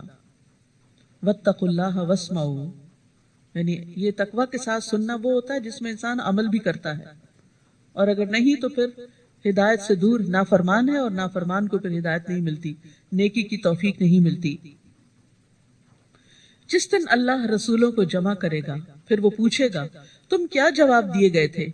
وہ کہیں گے ہمیں کچھ علم نہیں، بے شک تو ہی غیبوں کا خوب علم رکھنے والا ہے. یعنی اس کا یہ مطلب نہیں کہ رسول انکار کر دیں گے کہ ان کی امتیں جو کچھ کرتی رہی انہیں پتہ نہیں.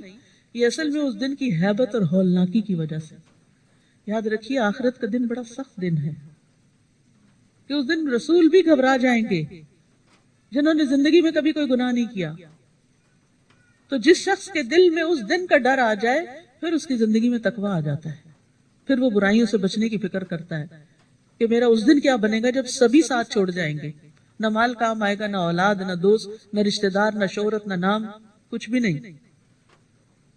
تو گھبراہٹ سے کہیں گے کہ ہمیں علم نہیں، لیکن جب تھوڑا تسلی میں آئیں گے تو وہ جواب دیں گے اور اپنی امتوں کے بارے میں گواہی دیں گے کہ انہوں نے پیغام قبول کیا یا نہیں. اذ قال اللہ یا عیسی ابن مریم اذکر نعمتی علیک وعلی والدتک، جب اللہ فرمائے گا اے عیسی ابن مریم میری اس نعمت کو یاد کرو جو تم پر اور تمہاری والدہ پر ہوئی، جب میں نے روح القدس کے ساتھ تمہاری تائید کی، یعنی جبریل علیہ السلام کے ساتھ تمہاری مدد کی، تم لوگوں سے گہوارے اور ادھیڑ عمر میں کلام کرتے تھے، اور جب میں نے تمہیں کتاب و حکمت اور تورات اور انجیل کی تعلیم دی، اور جب تم میرے اذن سے مٹی سے پرندے کی شکل کی مانند بناتے پھر اس میں پھونک مارتے تو وہ میرے اذن سے پرندہ بن جاتا، اور تم پیدائشی اندھے اور برس والے کو میرے اذن سے اچھا کر دیتے تھے، اور جب تم میرے اذن سے مردوں کو نکالتے تھے، اور جب میں نے بنو اسرائیل کو تم سے روکا تھا جب تم ان کے پاس واضح دلائل لے کر آئے تھے، یعنی انہوں نے ان کے قتل کا ارادہ کیا تھا، تو ان میں سے جنہوں نے کفر کیا وہ کہنے لگے یہ تو کھلم کھلا جادو، ہر پیغمبر علیم کو جادو کہہ کے جھٹلا دیا گیا، اور یہ دراصل لوگوں کا اپنے آپ ہی کو دھوکہ دینا تھا۔ تو اس آیت سے بنیادی طور پر عیسیٰ علیہ السلام کی ربوبیت کا رد کیا جا رہا ہے کہ لوگ ان کو الہ مانیں، کیونکہ انہوں نے کیا کہا تھا، میں نے سب کام اللہ کے اذن سے کیے ہیں، تخلیق کے جو کام ہیں وہ اللہ کے اذن سے کیے ہیں۔ اور پھر ہم سب کو یاد رکھنا چاہیے کہ کسی بھی انسان سے فائدہ یا نقصان صرف اللہ کے، اس لیے اپنے اندر سے ڈر نکال دینا چاہیے اور اللہ پہ بھروسہ کرنا چاہیے، کیونکہ بعض اوقات ایسا خوف لائق ہوتا ہے نا، فلاں شخص میرے بدنام کر دے گا، فلاں شخص مجھ پہ ظلم نہ کرے، فلاں ایسا نہ کرے، ویسا نہیں، سب کچھ اللہ کے ہاتھ میں ہے۔ نبی صلی اللہ علیہ وسلم نے ابن عباس سے فرمایا تھا، جان رکھو یا غلام، جان رکھو اگر ساری دنیا مل کر بھی تمہیں نفع پہنچانا چاہے تو تمہیں نفع نہیں پہنچا سکتا سوائے اس کے جو اللہ نے تمہارے لیے لکھ دیا، اور اگر سارے مل کر تمہیں نقصان پہنچانا چاہیں تو تمہیں نقصان نہیں دے سکتے سوائے اس کے جو اللہ نے تمہیں لکھ دیا، تمہارے لیے لکھ دیا۔ قلم اٹھا لیے گئے اور صحیفے خشک ہو گئے، تو اصل قوت، قدرت، طاقت اللہ کے ہاتھ میں ہے۔ تو عیسیٰ علیہ السلام سے جو معجزات سرزد ہوئے جن کا اس آیت میں ذکر ہے، وہ سب کچھ دراصل اللہ کے اذن ہی سے ہوا۔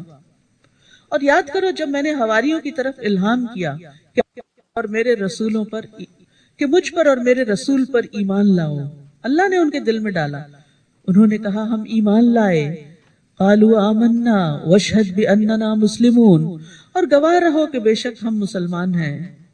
جب حواریوں نے کہا اے عیسیٰ ابن مریم، کیا تیرا رب ہے کہ ہم پر آسمان سے ایک دسترخوان اتارے؟ اس نے کہا اللہ سے ڈرو اگر تم مومن ہو۔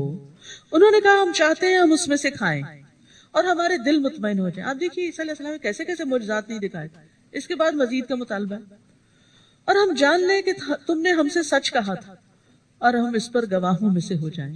عیسیٰ ابن مریم نے کہا اے اللہ، اے ہمارے رب، تو ہم پر آسمان سے ایک خوان اتار جو ہمارے پہلوں اور پچھلوں کے لیے عید ہو جائے اور تیری طرف سے ایک نشانی ہو، اور ہمیں رزق عطا فرما، تو سب سے بہترین رازق ہے۔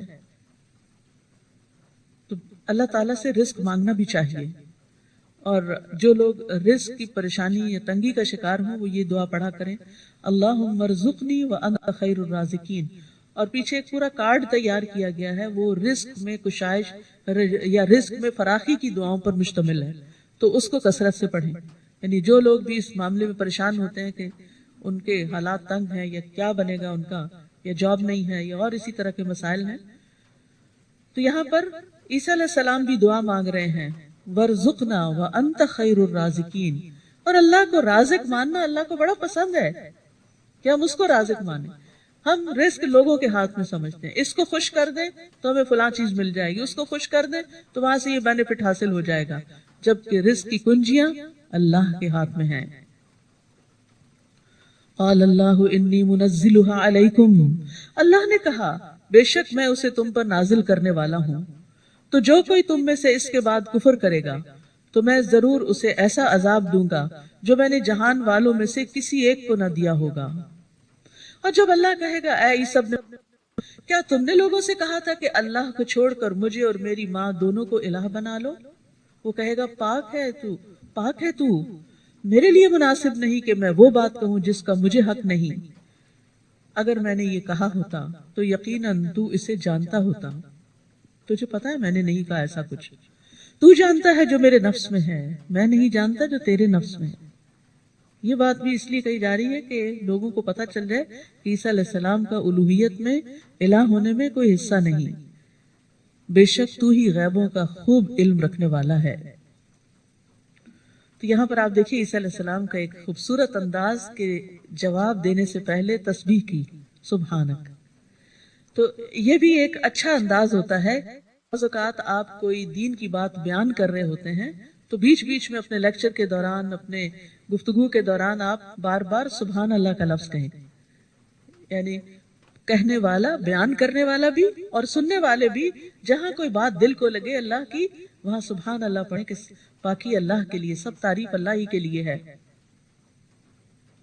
اور انہوں نے خاص طور پر یہاں کیوں تسبیح کی کہ جس بات کی نسبت ان کی طرف کی گئی وہ اس سے اپنے آپ کو بری ذمہ قرار دیتے ہیں، اور دوسرے اللہ کی عزت اور اس پکڑ کے خوف سے عاجزی اختیار کرتے ہوئے اللہ کی پاکی بیان کر رہے ہیں۔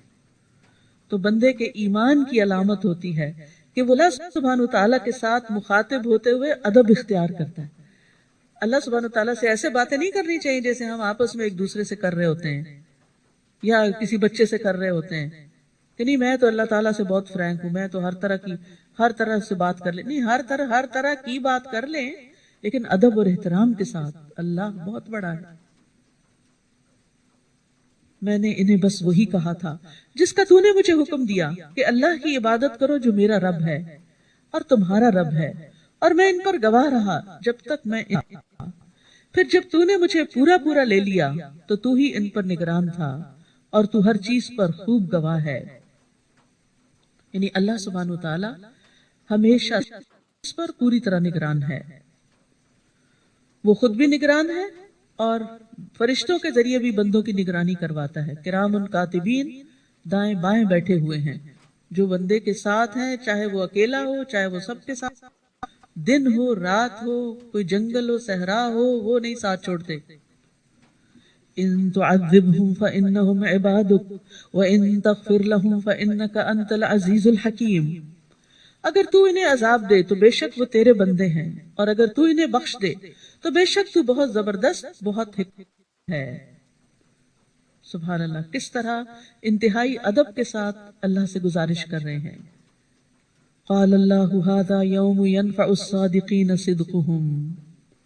اللہ فرمائے گا آج وہ دن ہے جس میں سچوں کو ان کی سچائی فائدہ دے گی۔ قیامت کے دن کیا چیز کام آنے والی ہے؟ سچائی۔ ان کے لیے ایسے باغات ہیں جن کے نیچے نہریں بہتی ہیں، جن میں وہ ہمیشہ ہمیشہ رہنے والے ہیں۔ اللہ راضی ہو گیا اور وہ اس سے راضی ہو گئے، یہی بہت بڑی کامیابی ہے۔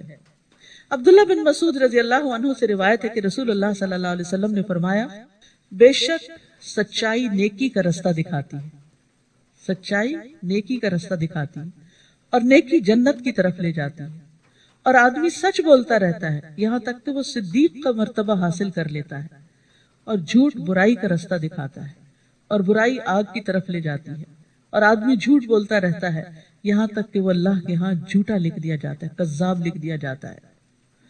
للہ ملک السماوات والارض وما فیہن وہو علی کل شیء قدیر۔ اللہ ہی کے لیے ہے بادشاہت آسمانوں اور زمین کی اور جو کچھ ان میں ہے، اور پر بہت قدرت رکھنے والا ہے۔ سورۃ الانعام۔ سورۃ الانعام مکی سورت ہے، ایک ہی مرتبہ یہ سورت نازل ہوئی۔ کہا جاتا ہے کہ جب یہ سورت اتری تو 70,000 فرشتے اس کے ساتھ تھے۔ اس سورت میں بنیادی طور پر مشرکین کے ساتھ ان کے اعتراضات اور ان کے اعمال کے بارے میں دلائل دیے گئے ہیں۔ سب تعریف اللہ کے لیے ہے جس نے آسمانوں اور زمین کو پیدا کیا، اور اسی نے اندھیروں اور روشنی کو بنایا۔ پھر وہ لوگ جنہوں نے کفر کیا وہ اپنے رب کے ساتھ اوروں کو برابر قرار دیتے ہیں۔ سب تعریف حمد اللہ کے لیے ہے۔ ہم کہتے ہیں کسی کی ایسی تعریف جس میں محبت اور تعظیم پائی جائے، اس کی صفات کے کمال کی وجہ سے، یعنی کامل صفات ہیں اس کی، اور وہ واقعی تعریف کے لائق ہے، اور پھر جو تعریف کرنے والا ہے اس کے دل میں اس کی محبت بھی ہو اور عظمت بھی ہو۔ تعریف تو ہم بہت سی چیزوں کی کرتے ہیں، لیکن جو تعریف محبت اور عظمت کے بغیر ہوتی وہ مدح کہلاتی ہے، جیسے بادشاہوں کی لوگ کرتے تھے، چاپلوسی، خوشامد وغیرہ، کہ ان سے کچھ حاصل کر لیں۔ لیکن حمد اللہ ہی کے لیے ہے، اور پھر اس کی کامل صفات پر، کوئی اور کسی کے اندر کامل صفات نہیں ہے۔ اور پھر یہاں یہ کہا گیا الحمدللہ۔ قرآن کی 5 سورتیں ہیں جن کے پہلے الحمدللہ کا لفظ آتا ہے۔ تو یہ حمد اس لیے کے لائق ہے. اور یہ کہا گیا کہ حمد اللہ ہی کے لیے, یہ نہیں کہا گیا میں حمد کرتا ہوں, کیونکہ میں ہر وقت تو نہیں کرتا.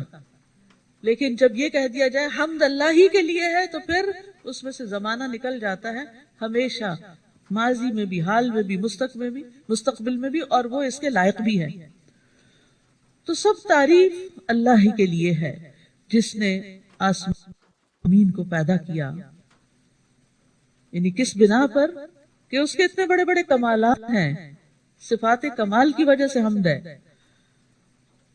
یعنی اللہ سبحانہ وتعالی ہی خالق کائنات ہے, اس لیے سب تعریف اسی کی ہے. اور اس نے اندھیرے زیادہ ہیں اور روشنی کو بنایا. لیکن وہ لوگ جنہوں نے کفر کیا اللہ سے, اور یہاں اللہ کی الوہیت سے, کیونکہ ربوبیت سے تو اہل مکہ بھی انکار نہیں کرتے تھے کہ اللہ ہی رب ہے, لیکن اللہ کو الہ نہیں قرار دیتے تھے, اس کے ساتھ شرک کرتے تھے. فرمایا جنہوں نے کفر کیا اس بات کا, وہ اپنے رب کے ساتھ اوروں کو برابر قرار دے دیتے ہیں, یعنی بتوں وغیرہ کو. تو یاد رکھیے منعم حقیقی اللہ ہی ہے.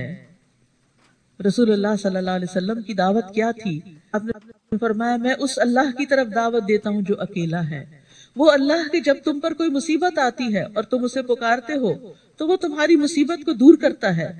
جب تم کسی بیابان اور جنگل میں راستہ بھول جاؤ اور اس سے دعا کرو تو وہ تمہیں واپس پہنچا دیتا ہے. اور جب تم قحط سالی میں مبتلا ہوتے اور اس سے دعا کرتے ہو تو وہ تمہارے لیے پیداوار ظاہر کر دیتا ہے.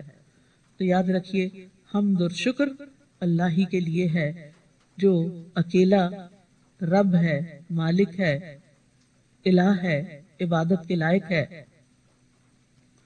وہی ہے جس نے تمہیں مٹی سے پیدا کیا, پھر اس نے موت کا ایک وقت مقرر کیا اور قیامت کا وقت بھی مقرر ہے. یعنی ایک جرنی ہے, ایک سفر وہ ہے جو اس دنیا میں تم گزار رہے ہو, اور ایک پھر موت کے بعد, اور ایک پھر موت کے بعد جی اٹھنے کے بعد. پھر بھی تم شک کرتے ہو. وہ اللہ ہی ہے الہ برحق آسمانوں اور زمین میں, یعنی آسمان میں بھی وہی الہ ہے, زمین پر بھی وہی الہ ہے. وہ تمہارے پوشیدہ اور ظاہر کو جانتا ہے, اور وہ جانتا ہے جو کچھ تم کماتے ہو. تمہاری ساری کمائی, کوششیں اور تمہارے اچھے برے عمل سب اس کو پتہ ہیں. اور نہیں آتی ان کے پاس ان کے رب کی طرف سے نشانیوں میں سے کوئی نشانی مگر وہ اس سے اعراض کرنے والے ہیں. اعراض کا مطلب ہوتا ہے نشانیوں میں غور و فکر چھوڑ دینا, جبکہ غور و فکر کرنا واجب ہے. کائنات کی نشانیوں میں غور و فکر کرنے سے اللہ کی معرفت حاصل ہوتی ہے, اللہ تعالیٰ سے محبت پیدا ہوتی ہے, اللہ تعالیٰ کی قدرت سامنے آتی ہے, پھر اسی کے آگے جھکنے کو دل چاہتا ہے. تو آسمان اور زمین کے درمیان جو کچھ بھی ہے, ایک ذرے کے اندر چاہے غور فکر کرو یا بہت بڑے آسمان کے بیچ میں, یہ اللہ کی تخلیق کے نشانیوں میں سے ہے جو انسان کو اللہ کی قربت عطا کرتی ہیں. بس تحقیق انہوں نے حق کو جھٹلا دیا جب وہ ان کے پاس آ گیا. بس ان قریب ان کے پاس اس چیز کی خبریں آئیں گی کا وہ مذاق اڑاتے تھے. کیا انہوں نے دیکھا نہیں کہ ہم نے ان سے پہلے کتنی ہی قوموں کو ہلاک کر دیا جنہیں ہم نے زمین میں ایسی قوت دے رکھی تھی جو ہم نے تمہیں نہیں دی. یعنی بڑی بڑی قوت والی ترقی یافتہ قومیں اللہ نے تباہ کر دی, اور ہم نے ان پر بہت برسنے والا می بھیجا, اور ہم نے نہریں بنائی جو ان کے نیچے بہتی تھی. پھر ہم نے انہیں ان کے گناہوں کی وجہ سے ہلاک کر دیا, اور ان کے بعد ہم نے دوسری قومیں اٹھائیں. تو یاد رکھیے گناہ نعمت کے زوال کا باعث بنتے ہیں. اللہ نے نعمتوں کی فراخی کی, انہوں نے ناقدری کی, ناشکری کی. فَلَكْنَاهُمْ بِذُنُوبِهِمْ, تو ان کے گناہوں کی وجہ سے پھر ہم نے ان کو ہلاک کر دیا.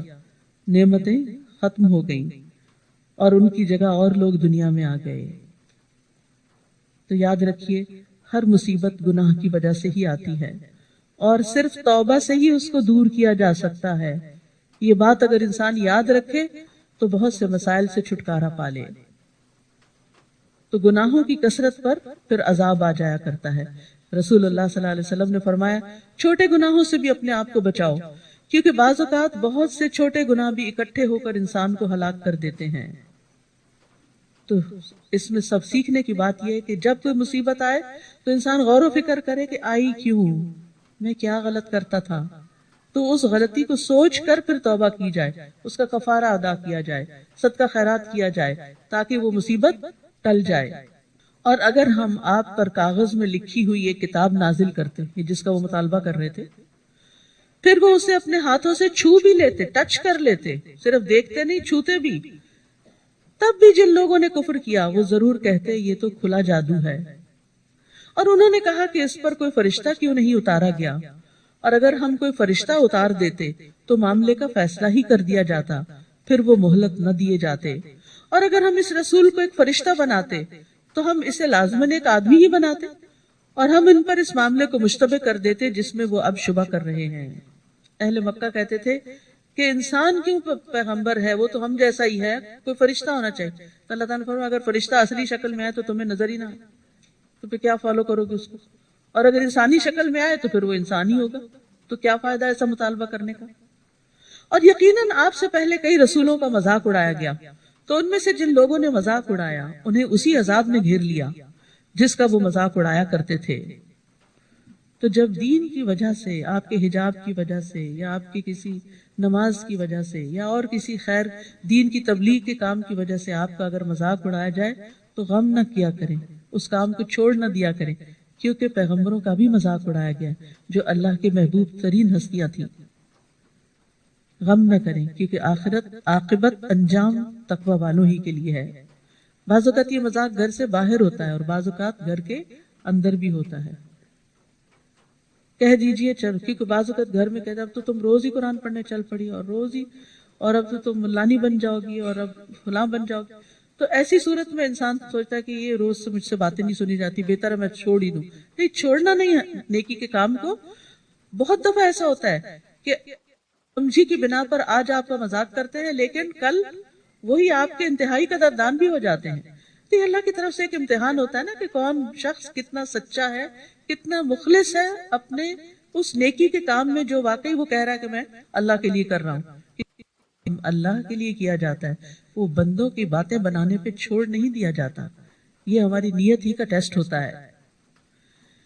کہہ دیجئے چلو پھرو زمین میں، پھر دیکھو کیسا ہوا انجام جھٹلانے والوں کا۔ کہہ دیجئے کس کا ہے جو کچھ آسمانوں اور زمین میں ہے، کہہ دیجئے اللہ ہی کا ہے، اس نے اپنی ذات پر رحمت کرنا لازم کر لیا ہے۔ وہ تمہیں قیامت کے دن ضرور بضرور جمع کرے گا جس کے آنے میں کوئی شک نہیں ہے۔ وہ لوگ جنہوں نے اپنے آپ کو خسارے میں ڈالا بس وہ ایمان نہیں لائیں گے، یعنی ان کے سامنے جتنے بھی دلائل آ جائیں وہ نہیں مانیں گے۔ اور یہاں بڑی اچھی بات جو پتہ چل رہی ہے کہ رحمت اللہ نے اپنے اوپر لازم کی ہوئی، لہٰذا اللہ سے رحمت مانگا کریں۔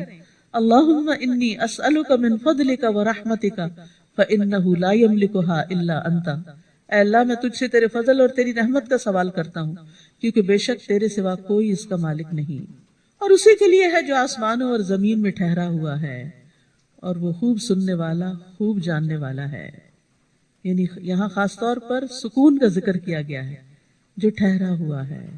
سکون اللہ کی نعمتوں میں سے ایک بہت بڑی نعمت ہے۔ جب رات آتی ہے خاص طور پر تو بہت سی چیزیں چلنے سے رک جاتی ہیں، ایک ہدوء اور ایک راحت کا سما ہوتا ہے، تو اس پر بھی اللہ کا شکر ادا کیا۔ کہہ دیجئے کیا میں اس اللہ کے سوا جو آسمانوں اور زمین کا پیدا کرنے والا ہے کسی اور کو پرست بنا لوں، حالانکہ وہی سب کو کھلاتا ہے اور اسے نہیں کھلایا جاتا۔ کہہ دیجئے بے شک مجھے حکم دیا گیا ہے کہ میں اسلام لانے والوں میں سب سے پہلا ہو جاؤں، اور یہ کہ آپ ہرگز مشرکین میں سے نہ ہوں۔ کہہ دیجئے اگر میں اپنے رب کی نافرمانی کروں تو بے شک میں بڑے دن کے عذاب سے ڈرتا ہوں، جس سے اس دن عذاب پھیر دیا گیا تو یقیناً اس نے اس پر رحم کیا، اور یہی واضح کامیابی ہے۔ وَإِن يَمْسَسْكَ اللَّهُ بِضُرٍّ فَلَا كَاشِفَ لَهُ إِلَّا هُوَ، اور اگر اللہ آپ کو کوئی نقصان پہنچائے تو اس کے سوا اسے کوئی دور کرنے والا نہیں۔ تکلیف دور اللہ ہی کر سکتا ہے، اور اگر وہ آپ کو کوئی خیر پہنچائے تو وہ ہر چیز پر خوب قدرت رکھنے والا ہے، وہ پہنچا سکتا ہے، وہ بندوں کی طرح محتاج نہیں ہے، بس وہ ہوگا تو کسی کو دیں گے اور جب نہیں ہوگا تو نہیں دیں گے۔ وہ تو خزانوں کا مالک ہے، زمین کے بھی اور آسمان کے بھی، بس مانگنے والے بنے، اور اس سے مانگنا ذلت کی بات نہیں عزت کی بات ہے۔ بندوں سے مانگنا ذلت کی بات ہوتی ہے، اللہ سے مانگنا نہیں۔ اور وہ اپنے بندوں پر غلبہ رکھنے والا ہے، اور وہ بہت حکمت والا خوب باخبر ہے، بہت حکمت والا، خوب باخبر ہے۔ پوچھئے کون سی چیز گواہی کے اعتبار سے سب سے بڑی ہے؟ کہہ دیجئے میرے اور تمہارے درمیان اللہ ہی گواہ ہے، اور میری طرف یہ قرآن اس لیے نازل کیا گیا ہے تاکہ میں تمہیں اس کے ذریعے خبردار کروں اور اسے بھی خبردار کروں جسے یہ پہنچ جائے، یعنی جہاں تک یہ جائے سب کے لیے پیغام ہے۔ پوچھئے کیا تم واقعی گواہی دیتے ہو کہ اللہ کے ساتھ دوسرے الہ بھی ہیں؟ کہہ دیجئے میں گواہی نہیں دیتا، کہہ دیجئے بے شک وہ ایک ہی الہ ہے اور میں اس سے بری ذمہ ہوں جسے تم شریک ٹھہراتے ہو۔ وہ لوگ جنہیں ہم نے کتاب دی وہ اس طرح اسے پہچانتے ہیں جیسے وہ اپنے بیٹوں کو پہچانتے ہیں، یعنی نبی صلی اللہ علیہ وسلم کو اپنے بیٹوں جیسا پہچانتے ہیں۔ وہ لوگ جنہوں نے اپنے آپ کو خسارے میں ڈالا سو وہ ایمان نہیں لاتے، یعنی جان کر بھی انجان بن جاتے ہیں، انکار کرتے ہیں، تو یہ سراسر خسارے اور نقصان کی بات ہے۔ اور اس سے بڑا ظالم کون ہے جو اللہ پر جھوٹ گھڑ لے یا اس کی آیات کو جھٹلائے؟ بے شک ظالم فلاح نہیں پائیں گے۔ اور جس دن ہم ان سب کو اکٹھا کریں گے پھر ہم ان شرک کرنے والوں سے پوچھیں گے کہاں ہیں تمہارے شریک جن کی خدائی کا تم دعویٰ کرتے تھے؟ پھر اس پر ان کا عذر بس یہی ہوگا کہ وہ کہیں گے قسم اللہ کی جو رب ہے ہمارا، ہم شرک کرنے والے نہ تھے۔ وہاں پھر اپنے ہی عمل کو جھٹلا دیں گے، شرک کا انکار کر دیں گے۔ دیکھیے کس طرح انہوں نے اپنے نفسوں پر جھوٹ بولا اور گم ہو گئے ان سے جو وہ گھڑا کرتے تھے۔ وَمِنْهُمْ مَنْ يَسْتَمِعُ إِلَيْكَ، اور ان میں سے کوئی وہ ہے جو آپ کی طرف کان لگاتا ہے، یعنی آپ کی باتیں سنتا ہے مگر اچھی نیت سے نہیں، اور ہم نے ان کے دلوں پر ڈال دیے ہیں کہ وہ اسے سمجھ ہی نہ سکیں، اور ان کے کانوں میں بوجھ ہے، اور اگر وہ ہر نشانی دیکھ لیں تب بھی اس پر ایمان نہیں لائیں گے، یہاں تک کہ جب وہ آپ کے پاس آتے ہیں تو آپ سے جھگڑا کرتے ہیں۔ تو جنہوں نے کفر کیا وہ کہتے ہیں یہ تو محض پہلوں کی کہانیاں ہیں، یعنی قرآن نہیں کرتا کیونکہ ان کے دلوں پہ پردے پڑ چکے ہوتے ہیں۔ دیکھیے ایک ہی کتاب ہوتی ہے، کچھ لوگ سنتے ہیں دل پگھل جاتے ہیں، زندگیاں بدل جاتی ہیں، اور کچھ لوگ ہوتے ہیں جو بھٹک جاتے ہیں، اس کے ذریعے عزت پاتے ہیں، کچھ اسی کو چھوڑ کر ذلیل ہوتے ہیں۔ تو اس لیے بہت ضروری ہے کہ ہم اللہ سے توفیق مانگتے رہیں کہ ہمیں وہ اس کتاب کے ذریعے ہدایت دے، ہمارے دلوں کو نرم کرے اور ہماری زندگیوں کو بدل دے۔ اور اس کے لیے بہت ضروری ہے کہ ہم اپنے دلوں کو صاف کرتے رہا کریں، کیونکہ گناہگار دل قرآن کے راز سمجھنے سے عاری ہوتا ہے۔ گناہگار دلوں میں حسد اور بغض اور کینہ اور نفاق بھرے ہوئے دلوں میں قرآن اثر نہیں کرتا، اور وہ قرآن ان کو سمجھ بھی نہیں آتا۔ اللہ کی نافرمانیاں قرآن کو نہ سمجھنے کا باعث بنتی ہیں، دلوں پہ زنگ لگ جاتا ہے۔ کلا بل ران علی قلوبہم ما کانوا یکسبون، تو انسان کے گناہوں کی وجہ سے دلوں پہ زنگ لگتا ہے، جس کی وجہ سے پھر قرآن اندر نہیں جاتا، اور پھر وہ قرآن پڑھ کر سن کر اس پر اعتراض شروع کر دیتے ہیں، یہ تو پہلوں کی کہانیاں ہیں۔ تو یاد رکھیے اگر دین قرآن کی کوئی آیت سمجھ نہیں آ رہی نا تو استغفار شروع کر دیں۔ ہو سکتا ہے کوئی خاص گناہ جو اس سے ملتا جلتا کیا ہو وہ رکاوٹ بنا ہوا ہو اور اللہ کی بات سنک ان نہیں ہو رہی۔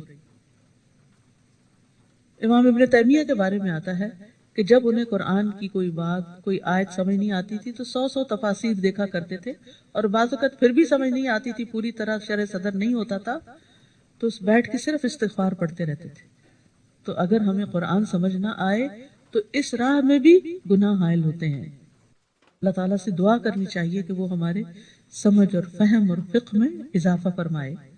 وہ دوسروں کو اس سے روکتے ہیں اور خود بھی اس سے دور رہتے ہیں، کیونکہ سمجھ جو نہیں، پتہ ہی نہیں کہ یہ کیا خزانہ ہے، اور وہ محض اپنے آپ ہی کو ہلاک کر رہے ہیں اور وہ شعور نہیں رکھتے۔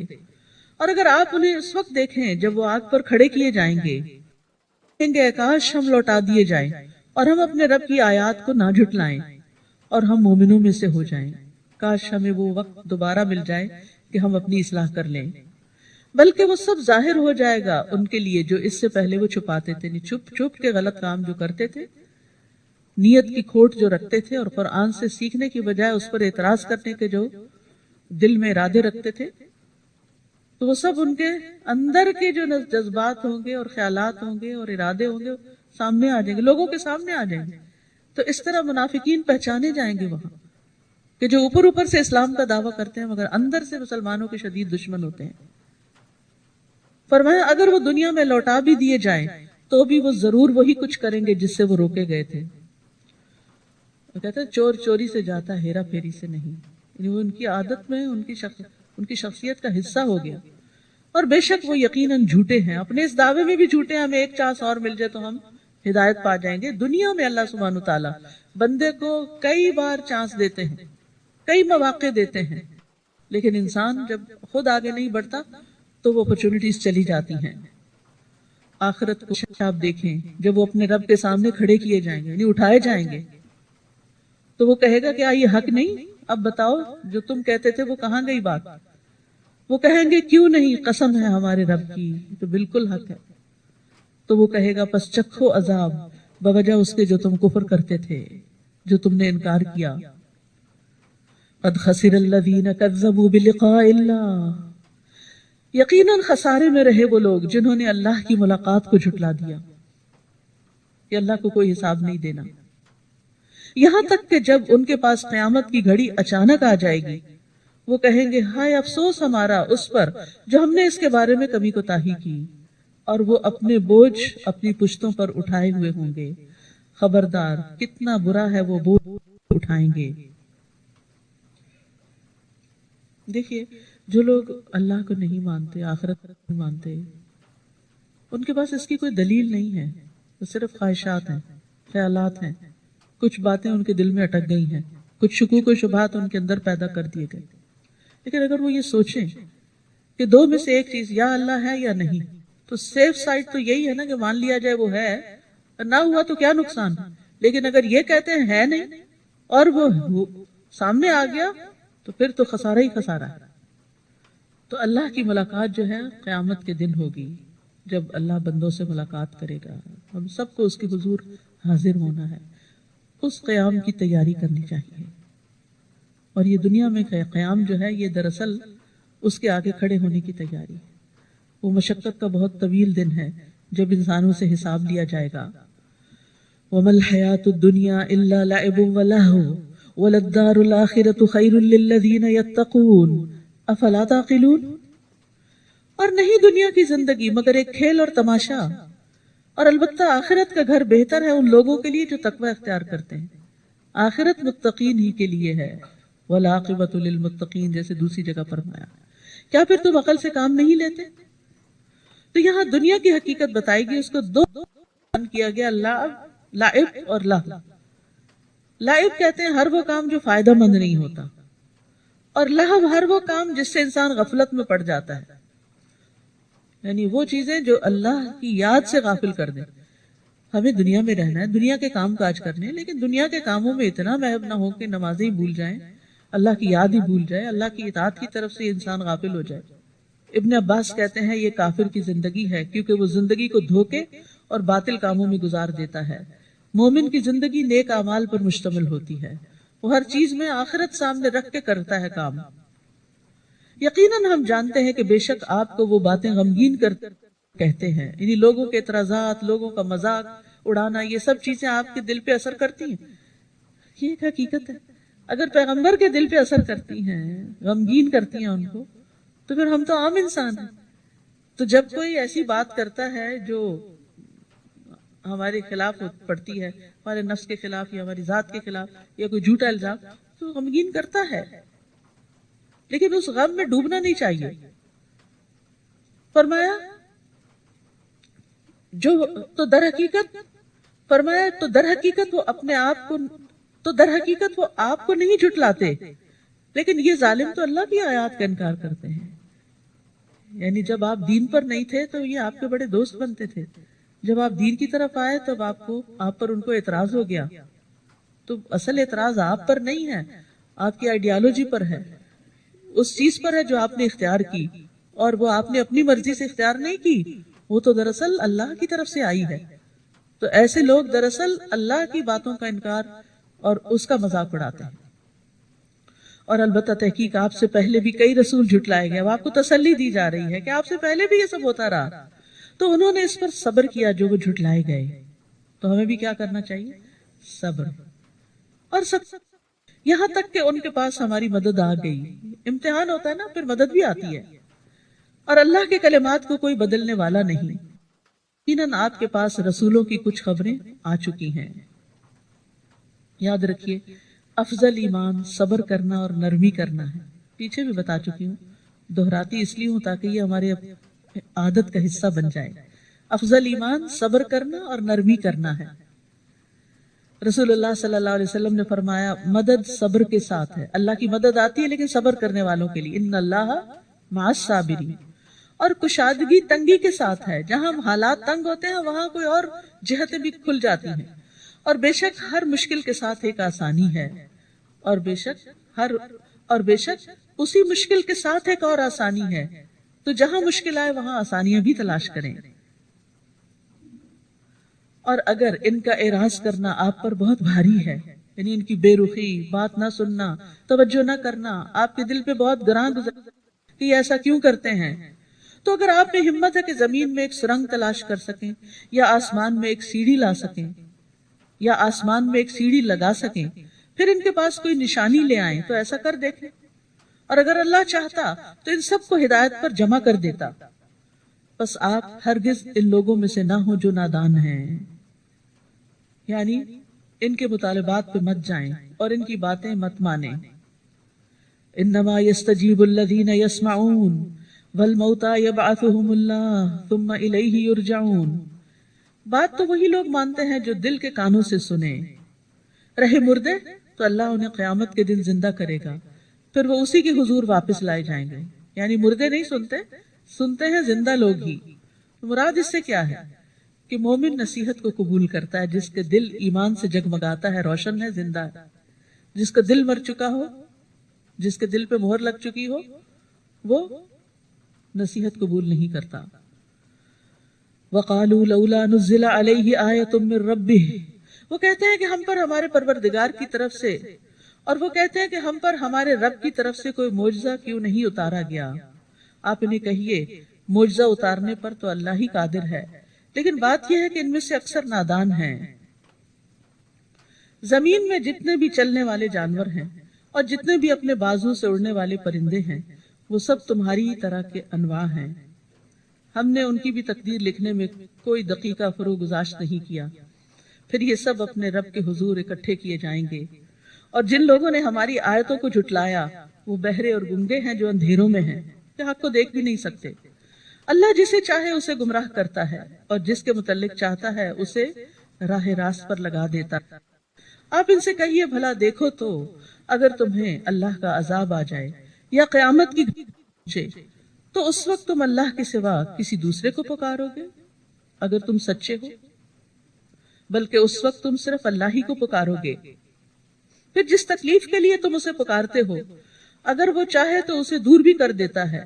اس وقت تو جنہیں تم شریک بناتے ہو انہیں بھول جاتے ہو. آپ سے پہلے ہم بہت سی قوموں کی طرف رسول بھیج چکے ہیں. پھر جب لوگوں نے نافرمانی کی تو ہم نے انہیں سختی اور تکلیف میں مبتلا کر دیا تاکہ وہ عاجزی سے دعا کریں. لعلہم یتضرعون. کچھ لوگ تکلیف آتی ہے تو اور اکڑ جاتے ہیں, اللہ سے ناراضگی دکھاتے ہیں, جھکتے نہیں, دعا نہیں کرتے. اور کچھ لوگ تضرع کرتے ہیں. تو یہاں تضرع نہ کرنے والوں کی مذمت کی گئی ہے کہ جب انہیں کوئی تکلیف پہنچتی ہے تو نہ دعا کرتے ہیں, نہ عاجزی کرتے ہیں, نہ توبہ کرتے ہیں. تو کیا کرنا چاہیے تکلیف کے موقع پر؟ عاجزی. اللہ کے آگے عاجزی, دعا, توبہ. پھر دوبارہ یہ بات آئی, مشکلات کا حل کس میں ہے؟ توبہ اور استغفار میں. کچھ ایسے لوگ ہیں جب تکلیف آتی ہے تو عاجزی بھی اختیار کی طرف رجوع کرتے ہیں, لیکن جب تکلیف دور ہو جاتی ہے تو پھر اکڑنے لگتے ہیں, روگردانی کرتے ہیں, پھر اپنی پرانی ڈگر پہ چلے جاتے ہیں. تو قابل تعریف وہ لوگ ہیں جو اللہ سے دعائیں مانگتے رہتے ہیں, اس کی بارگاہ میں توبہ کرتے رہتے ہیں, اپنی عبادت اور توبہ پر خوشحالی میں بھی ثابت قدم رہتے ہیں اور تکلیف میں بھی. اور جب تکلیف ٹل جاتی ہے تو بھی وہ اللہ ہی کے بن کے رہ جاتے ہیں. یعنی بہت سے لوگ یہ سوال کرتے ہیں کہ میرے لیے مجھ پر جو تکلیف آئی ہے یہ امتحان ہے یا آزمائش ہے. اگر آپ اس تکلیف کے بعد اللہ کی طرف راغب ہو گئے ہیں تو وہ امتحان تھا، اور اگر وہ امتحان اور آزمائش تھی، اور اگر اس کے بعد آپ اللہ سے ناراض ہو گئے ہیں تو یہ ایک طرح سے پنشمنٹ تھی. تو یاد رکھیے مشکل حالات میں زیادہ سے زیادہ اللہ تعالیٰ کی طرف رجوع کرنا چاہیے، عاجزی چاہیے، گڑ گڑا کے دعا مانگنی چاہیے، رو رو کے دعا مانگنی چاہیے. بعض اوقات ہم ایک وظیفہ کرتے ہیں، کوئی بتا دیتا ہے یہ چیز 1000 دفعہ پڑھو مشکل آسان ہو، 1000 میں سے ایک دفعہ بھی سمجھ کے اس کو نہیں پڑھتے کہ یہ ہے کیا پڑھ رہے ہیں. یہ تو کوئی تضرع نہ ہوا، یہ تو کوئی عاجزی نہ ہوئی. عاجزی کیا ہے کہ جو پڑھے اس کو سمجھ کے پڑھے اور پوری توجہ سے، اور اللہ کے آگے روئیں. اللہ کے آگے رونے سے بہت سی مشکلات آسان ہو جاتی ہیں. اب دیکھیں ایک بچہ جب ماں سے رو کے فریاد کرتا ہے تو ماں کیا کرتی؟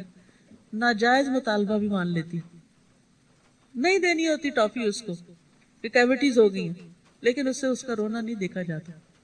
وَلِلَّهِ الْمَثَلُ الْأَعْلَى. اللہ تو ساری ماؤں سے بڑھ کے پیار کرنے والا ہے، تو کیا وہ ہمارے رونے پر ہم پہ ترس نہیں کھائے گا؟ لیکن ہم اللہ کے آگے روتے ہی کم ہیں، نہ اللہ کی خشیت سے روتے ہیں، نہ مصیبت آنے پہ روتے ہیں. بس دنیا کے مسائل ہی رونے کے لیے کافی ہیں، وہیں آنسو خشک کر لیتے ہیں رو رو. اسی طرح اللہ سبحانہ تعالیٰ کو پکارتے وقت تضرع کے بارے میں قرآن مجید میں آتا ہے ادعوا ربکم تضرعا وخفیۃ انہ لا يحب المعتدین. اپنے رب کو گڑ گڑا کر اور خفیہ طور پر پکارو، بے شک وہ حد سے بڑھنے والوں سے محبت نہیں کرتا. پھر اللہ تعالیٰ اٹھے ہوئے ہاتھوں میں خیر ضرور ڈالتا ہے. رسول اللہ صلی اللہ علیہ وسلم نے فرمایا بے شک تمہارا رب تبارک و تعالیٰ بڑی شرم والا ہے، بڑی حیا والا ہے، بڑے کرم والا ہے، بڑے کرم والا ہے. اس کو اس بات سے شرم آتی ہے کہ اس کا کوئی بندہ اس کے آگے ہاتھ پھیلائے اور وہ ان کو خالی لوٹا دے، تو خوب اوپر اٹھا کر اللہ سے مانگا کرے کہ یا اللہ تو دے، تو مجھے خالی ہاتھ نہ لوٹا. اور جو بندہ اللہ سے دعا نہیں کرتا اللہ تعالیٰ اس سے ناراض ہو جاتا ہے. تو اس لیے تکلیف آنے پر پلٹ کے اس کی طرف لوٹ کے رو رو کے دعائیں کریں. پھر جب ان پر ہمارا عذاب آیا تو وہ کیوں نہ گڑ گڑائے. یعنی تکلیف میں، عذاب میں گڑ گڑانا چاہیے، مگر ان کے دل تو اور سخت ہو گئے، اور جو کام وہ کر رہے تھے شیطان نے انہیں وہی کام خوبصورت بنا کر دکھا دیے. ان کی غلطیاں ہی ان پر زیادہ کر دی، ان کی غلطیاں ان کو خوبصورت بنا دی. یہی عذاب ہوتا ہے کہ انسان پہ مصیبت آئے اور انسان اکڑ جائے اور اپنی غلطی کو جسٹیفائی کرنے لگے، تو یہ عذاب کی پھر قسم ہوتی ہے. پھر جب انہوں نے وہ نصیحت بھلا دی جو انہیں کی گئی تھی تو ہم نے ان پر خوشحالی کے تمام دروازے کھول دی. یہ بھی عذابی کی ایک قسم ہے کہ انسان گناہ کرے اور پھر دنیا فراخ ہوتی جائے، یہاں تک کہ جو کچھ ہم نے انہیں دیا تھا اس میں وہ مگن ہو گئے، تو ہم نے انہیں اچانک پکڑ لیا اور وہ ہر خیر سے مایوس ہو گئے. تو یاد رکھیے دنیا کا وسیع ہونا اور تنگ ہونا دونوں ہی آزمائش ہیں. حسن بصری کہتے ہیں اللہ جس پر دنیا کو وسیع کر دے اور اسے یہ سمجھ ہی نہ آئے کہ اللہ اس کے ساتھ چال چل رہا ہے تو اس کے پاس کوئی بصیرت نہیں، اور جس پر اللہ دنیا تنگ کر دے لیکن اسے سمجھ نہ آئے کہ اللہ اس کے لیے خیر کا ہی فیصلہ کر رہا ہے تو اس کے پاس بھی کوئی عقل نہیں.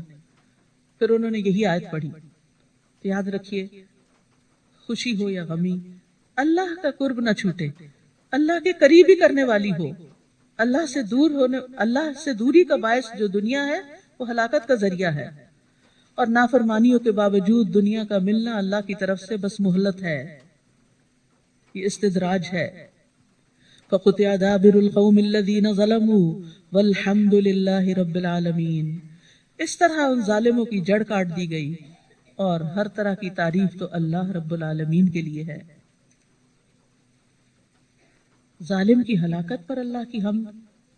جی ہاں، کیونکہ ظالم کو جب اللہ پکڑ لیتا ہے تو اس میں لوگوں کی اصلاح کا بندوبست ہوتا ہے، لوگ عبرت پکڑتے ہیں، اور یہ عبرت بہت بڑی نعمت ہے اور نعمت کا شکر ادا کرنا واجب ہے. اس لیے ظالموں کے خاتمے پر الحمدللہ پڑھی گئی. کیونکہ گناہگار لوگ جو ہوتے ہیں، ظلم کرنے والے جو ہوتے ہیں، ان سے ساری دنیا والے نجات پاتے ہیں ان کے فساد سے۔ ایک جنازہ رسول اللہ صلی اللہ علیہ وسلم کے پاس سے گزرا تو آپ نے فرمایا مستریح و مستراح منہ۔ لوگوں نے سوال کیا یا رسول اللہ یہ کیا ہے؟ آپ نے فرمایا مستریح وہ بندہ ہے جو مومن ہے، دنیا کی مشقتوں اور مصیبتوں سے اللہ کی راحت میں آرام پانا چاہتا ہے تو موت اس کے لیے راحت کا باعث بن گئی ہے۔ اور مستراح منہ وہ بدکار بندہ ہے جس سے اللہ کے بندے اور شہر درخت چھپائے سب آرام پانا چاہتے ہیں کہ شکر ہے ختم ہوا، ہر کوئی چین میں آئے گا۔ اور ایسا ہوتا ہے نا، بعض لوگوں کی موت پہ زمین آسمان روتے ہیں کہ وہ خیر ہی خیر پھیلانے والا ہوتا ہے، اور بعض لوگوں کی موت پہ سب راحت پاتے ہیں، شکر ادا کرتے ہیں، اپنے بھی پرائے بھی، جہاں وہ رہتا ہے آس پاس کی چیزیں بھی، کیونکہ ان سے ہر کوئی تنگ ہوتا ہے۔ اللہ تو سب کو ہدایت ہے۔ دیکھیے خاندانوں میں، گھروں میں کوئی نہ کوئی فرد ایسا ہوتا ہے جس کی وجہ سے سارا گھرانہ تنگ ہوتا ہے، اس میں دعائیں بھی مانگتے ہیں، علاج بھی کرواتے ہیں، ہر طرح کی کوششیں کرتے ہیں، لیکن وہ سدھرنے کا نام نہیں لیتے۔ تو پھر بعض اوقات لوگ بد دعائیں بھی دینے لگتے کہ اللہ اٹھا لے اس کو، کیونکہ اس نے ہماری زندگی آرام کر دی۔ ان کے اندر اتنی بری عادتیں ہوتی ہیں کہ لوگوں کا جینا، سونا، کھانا، ساری ان کی زندگی تلپٹ کر کے رکھ دیتے ہیں اپنے گناہوں کی وجہ سے۔ بیماری الگ چیز ہے، لیکن گناہوں کی وجہ سے، اپنی زیادتی اور ظلم کی وجہ سے، اپنے اکڑ اور تکبر کی وجہ سے۔ تو ایسے لوگ جب دنیا سے جاتے ہیں تو ہر چیز شکر ادا کرتی۔ آپ ان سے پوچھئے بھلا دیکھو تو اگر اللہ تمہاری سماعت اور تمہاری آنکھیں سلب کر لے اور تمہارے دلوں پر مہر لگا دے تو اللہ کے سوا کوئی اور الہ ہے جو یہ چیزیں تمہیں واپس دلا دے؟ دیکھیے ہم کیسے بار بار اپنی آیات بیان کرتے ہیں، پھر بھی یہ لوگ منہ موڑ جاتے ہیں۔ آپ ان سے کہیے بھلا دیکھو تو اگر تم پر اللہ کا عذاب اچانک آ جائے یا علانیہ آ جائے تو کیا ظالموں کے سوا کوئی اور بھی ہلاک ہوگا؟ اور ہم جو رسول بھیجتے ہیں تو صرف اس لیے بھیجتے ہیں کہ لوگوں کو بشارت دیں اور ڈرائیں۔ تو جو کوئی ایمان لے آیا اور اس نے اپنی اصلاح کر لی تو ایسے لوگوں کو نہ کوئی خوف ہوگا نہ وہ غم زدہ ہوں گے۔ ایمان اور اصلاح، لا الہ الا اللہ کہنے کے بعد پھر اللہ کی اطاعت کے کام کرنا، اپنی بیڈ ہیبٹس کو چھوڑنا۔ اور جن لوگوں نے ہماری آیات کو جھٹلا دیا تو ان کی نافرمانیوں کی انہیں ضرور سزا مل کر رہے گی۔ اے محمد صلی اللہ علیہ وسلم آپ ان سے کہیے میں یہ نہیں کہتا کہ میرے پاس اللہ کے خزانے ہیں، نہ ہی میں غیب کی باتیں جانتا ہوں، اور نہ میں کہتا ہوں کہ میں فرشتہ ہوں، میں تو صرف اس کی پیروی کرتا ہوں جو میری طرف وحی کی جاتی ہے۔ آپ ان سے پوچھئے کیا نابینا اور بینا برابر ہو سکتے؟ پھر تم لوگ کیوں نہیں سوچتے؟ اور آپ اس وحی کے ذریعے ان لوگوں کو ڈرائیے جو اس بات سے ڈرتے ہیں کہ انہیں ان کے رب کے ہاں اکٹھا کیا جائے گا جس کے بغیر ان کا نہ کوئی حمایتی ہوگا اور نہ سفارشی ہوگا، اسی طرح شاید وہ پرہیزگار بن جائیں۔ اور جو لوگ اللہ کی رضا چاہتے ہیں اور صبح و شام اپنے رب کو پکارتے ہیں انہیں اپنے ہاں سے دور نہ کیجیے۔ نبی صلی اللہ علیہ وسلم کو حکم دیا جا رہا ہے کہ جو لوگ صبح و شام اپنے رب کو پکارتے ہیں انہیں اپنی مجلس سے دور نہ کیجیے۔ ان کے حساب سے آپ کے ذمہ کچھ نہیں اور نہ آپ کے حساب سے ان کے کچھ ذمہ ہے، نہ آپ کے حساب سے کچھ ان کے ذمہ ہے، لہٰذا اگر آپ انہیں دور ہٹائیں گے تو بے انصافوں میں شمار ہوں گے۔ تو یہاں ذکر کے لیے صبح و شام کا لفظ آیا ہے، خاص وقت، کیونکہ یہ دونوں اوقات مشغولیت کے بھی ہوتے ہیں اور دنیا کے کاموں کا بھی غلبہ ہونے لگتا ہے۔ تو جو ان اوقات میں مشغولیت میں بھی اللہ کو یاد کرے گا تو وہ فرصت کے اوقات میں تو کرے گا ہی۔ اور اللہ سبحانہ وتعالیٰ صبح و شام اپنے بندوں کی خبر بھی لیتا ہے۔ جب فرشتے تبدیل ہو کے اوپر جاتے ہیں نا تو اللہ تعالیٰ ان سے پوچھتے میرے بندے کیا کر رہے تھے، تو وہ کیا بتاتے ہیں، وہ نماز پڑھ رہے تھے۔ فجر اور عصر کی نمازوں میں کرامن کاتبین کی تبدیلی ہوتی ہے۔ اسی طرح ہم نے بعض لوگوں کے ذریعے دوسروں کو آزمائش میں ڈالا ہے تاکہ وہ انہیں دیکھ کر کہیں کہ کیا ہم میں سے یہی لوگ ہیں جن پر اللہ نے احسان کیا؟ دیکھو کیا اللہ اپنے شکر گزار بندوں کو ان سے زیادہ نہیں جانتا؟ یعنی یہ وہ لوگ ہیں جو ایمان کی نعمت کی قدر و قیمت کو جانتے ہیں اور اس کے ملنے پر اللہ کا شکر ادا کرتے ہیں۔ وَإِذَا جَاءَكَ الَّذِينَ يُؤْمِنُونَ بِآيَاتِنَا فقل سلام علیکم کتب ربکم علی نفسہ الرحمہ. اور جب آپ کے پاس وہ لوگ آئیں جو ہماری آیتوں پر ایمان لاتے ہیں تو آپ انہیں کہیے تم پر سلامتی ہو. کتاب سے محبت رکھتے ہوں، اس پر ایمان رکھتے ہوں، اور اس سے آگے پھر اس کو پڑھتے پڑھاتے ہیں، کیونکہ ایمان کے تقاضے یہ سارے، تو وہ سلامتی کے مستحق ہے، انہیں دعا دینی چاہیے. تمہارے رب نے اپنے اوپر رحمت کو لازم کر لیا ہے کہ تم میں سے کوئی شخص لا علمی سے کوئی برا کام کر بیٹھے، پھر اس کے بعد وہ توبہ کر لے اور اپنی اصلاح کر لے تو یقیناً وہ معاف کر دینے والا اور رحم کرنے والا ہے. تو غلطی ہونے پر صبح و شام رب سے توبہ کا موقع ہے. اللہ عز و جل رات کے وقت اپنا ہاتھ پھیلاتا ہے تاکہ دن کا گناہ گار توبہ کر لے، اور دن کو اپنا ہاتھ پھیلاتا ہے تاکہ رات کا گناہ گار توبہ کر لے، یہاں تک کہ سورج مغرب سے طلوع ہو جائے. تو غلطیوں پر ندامت کے ساتھ استغفار کرنی چاہیے اور آئندہ زندگی کو بہتر بنانا چاہیے. اور اسی طرح ہم اپنے احکام واضح طور پر بیان کرتے ہیں، اور اس لیے بھی کہ مجرموں کی راہ بالکل نمایاں ہو جائے. آپ ان سے کہیے کہ مجھے اس بات سے روک دیا گیا ہے کہ میں ان کی عبادت کروں جنہیں اللہ کے سوا تم پکارتے ہو. آپ ان سے کہیے کہ میں تمہاری خواہشات کی پیروی نہ کروں گا، اور اگر ایسا کروں تب تو میں بہک گیا اور ہدایت یافتہ لوگوں میں سے نہ رہا. آپ ان سے کہیے کہ میرے رب کی طرف سے روشن دلیل، آپ ان سے اپنے رب کی طرف سے روشن دلیل یعنی قرآن پر قائم ہوں جسے تم نے جھٹلا دیا، اور جس چیز کی تم جلدی کر رہے ہو یعنی عذاب، وہ میرے پاس نہیں. حکم تو صرف اللہ ہی کا ہے، وہ حق ہی بیان کرتا ہے اور وہی بہترین فیصلہ کرنے والا ہے. اہل مکہ کہتے تھے، دھمکی دیتے اور کہتے کہ لے آؤ عذاب، تو اس کے جواب میں یہ بات اتاری گئی. آپ ان سے کہیے جس چیز کی تم جلدی مچا رہے ہو یعنی عذاب کی، اگر وہ میرے اختیار میں ہوتی تو میرے اور تمہارے درمیان کب کا فیصلہ ہو چکا ہوتا. اور اللہ ظالموں کے متعلق خوب جانتا ہے کہ ان کے ساتھ کیا معاملہ کرنا چاہیے. وَعِندَهُ مَفَاتِحُ الْغَيْبِ لَا يَعْلَمُهَا إِلَّا هُوَ، اور غیب کی چابیاں تو اسی کے پاس ہیں، اس کے سوا کوئی بھی نہیں ان کو جانتا. تو اصل غیب صرف اللہ کو پتا ہے. بحر و بر میں جو کچھ ہے اسے وہ جانتا ہے.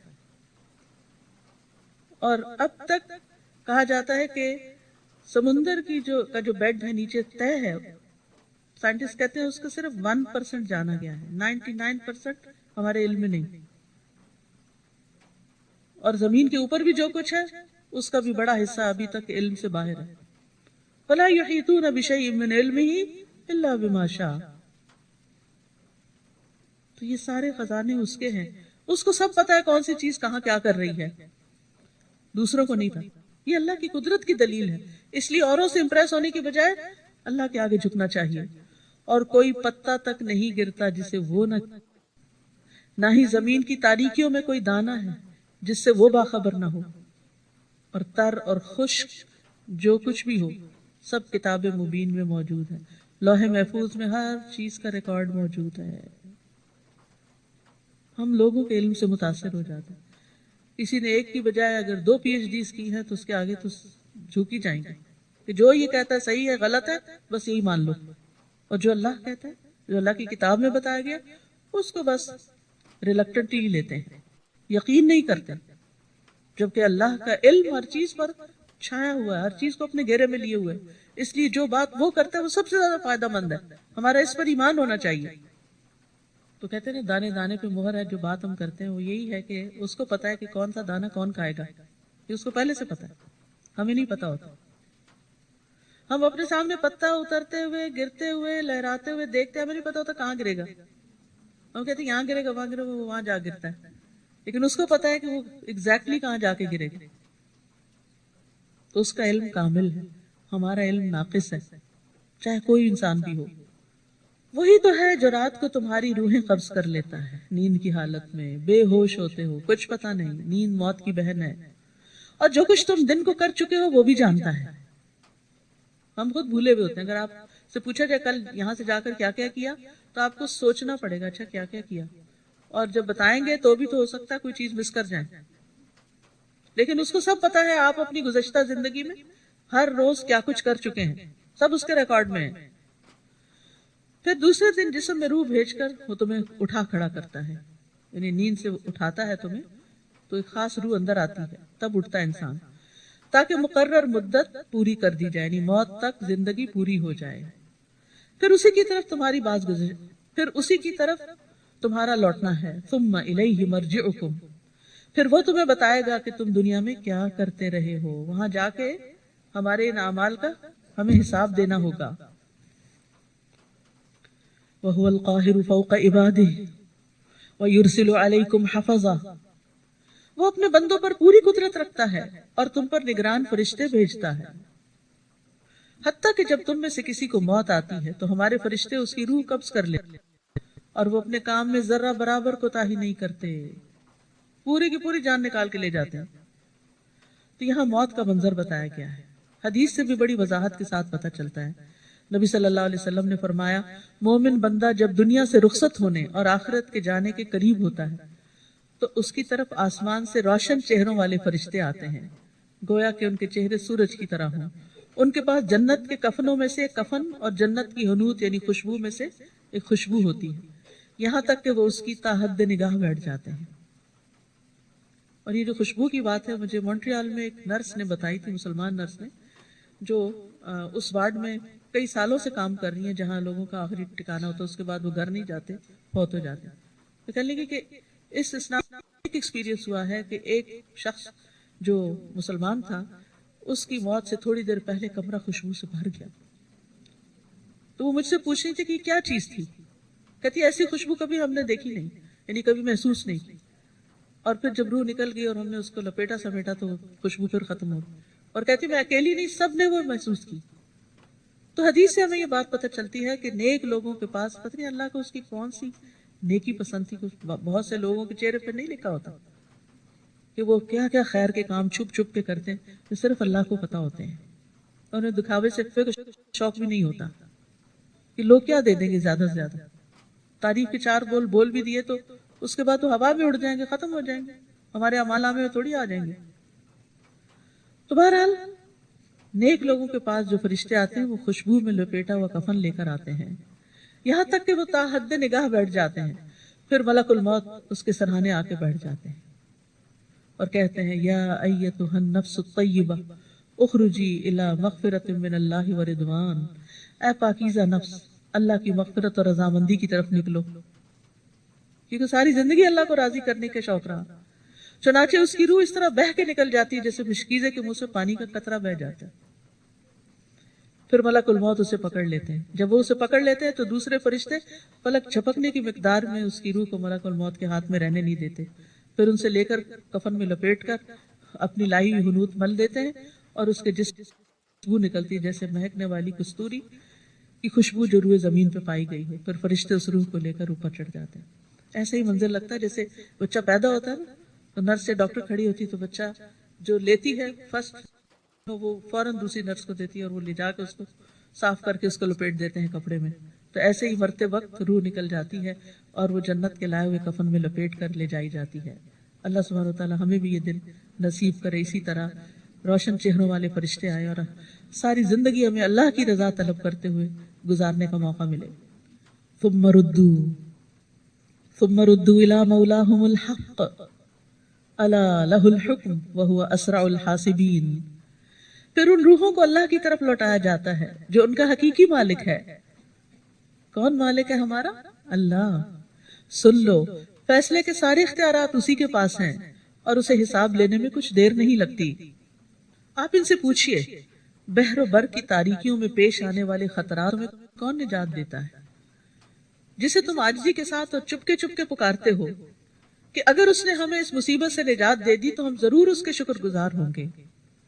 آپ ان سے کہیے کہ اللہ ہی تمہیں اس مصیبت اور ہر سختی سے نجات دیتا ہے، پھر بھی تم اس کے شریک ٹھہراتے ہو، پھر بھی تم اس کے برابر قرار دیتے ہو، اوروں کو شریک ٹھہراتے ہو۔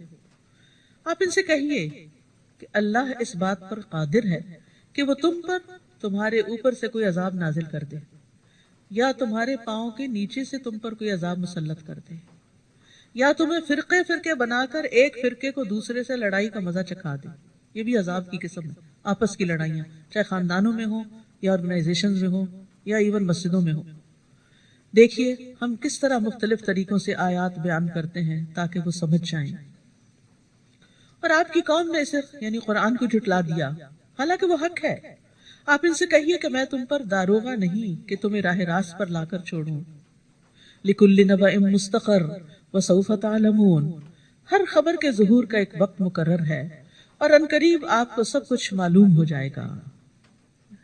یہ بڑا اہم اصول ہے زندگی، ہر چیز کا ایک وقت مقرر ہوتا ہے، لیکن ہم جلدی چاہتے ہیں، یہ کام بس جلدی سے ہو جائے۔ انگزائٹی ہوتی بھی کسی بات کی، جلدی ہو جائے، یہ کیسے ہوگا، وہ کیسے ہوگا، یہ کب ہوگا، وہ کب ہوگا، اور اسی میں پریشان رہتے ہیں اور یہ بھول جاتے ہیں کہ ہر چیز کا اللہ نے ایک وقت مقرر کر رکھا۔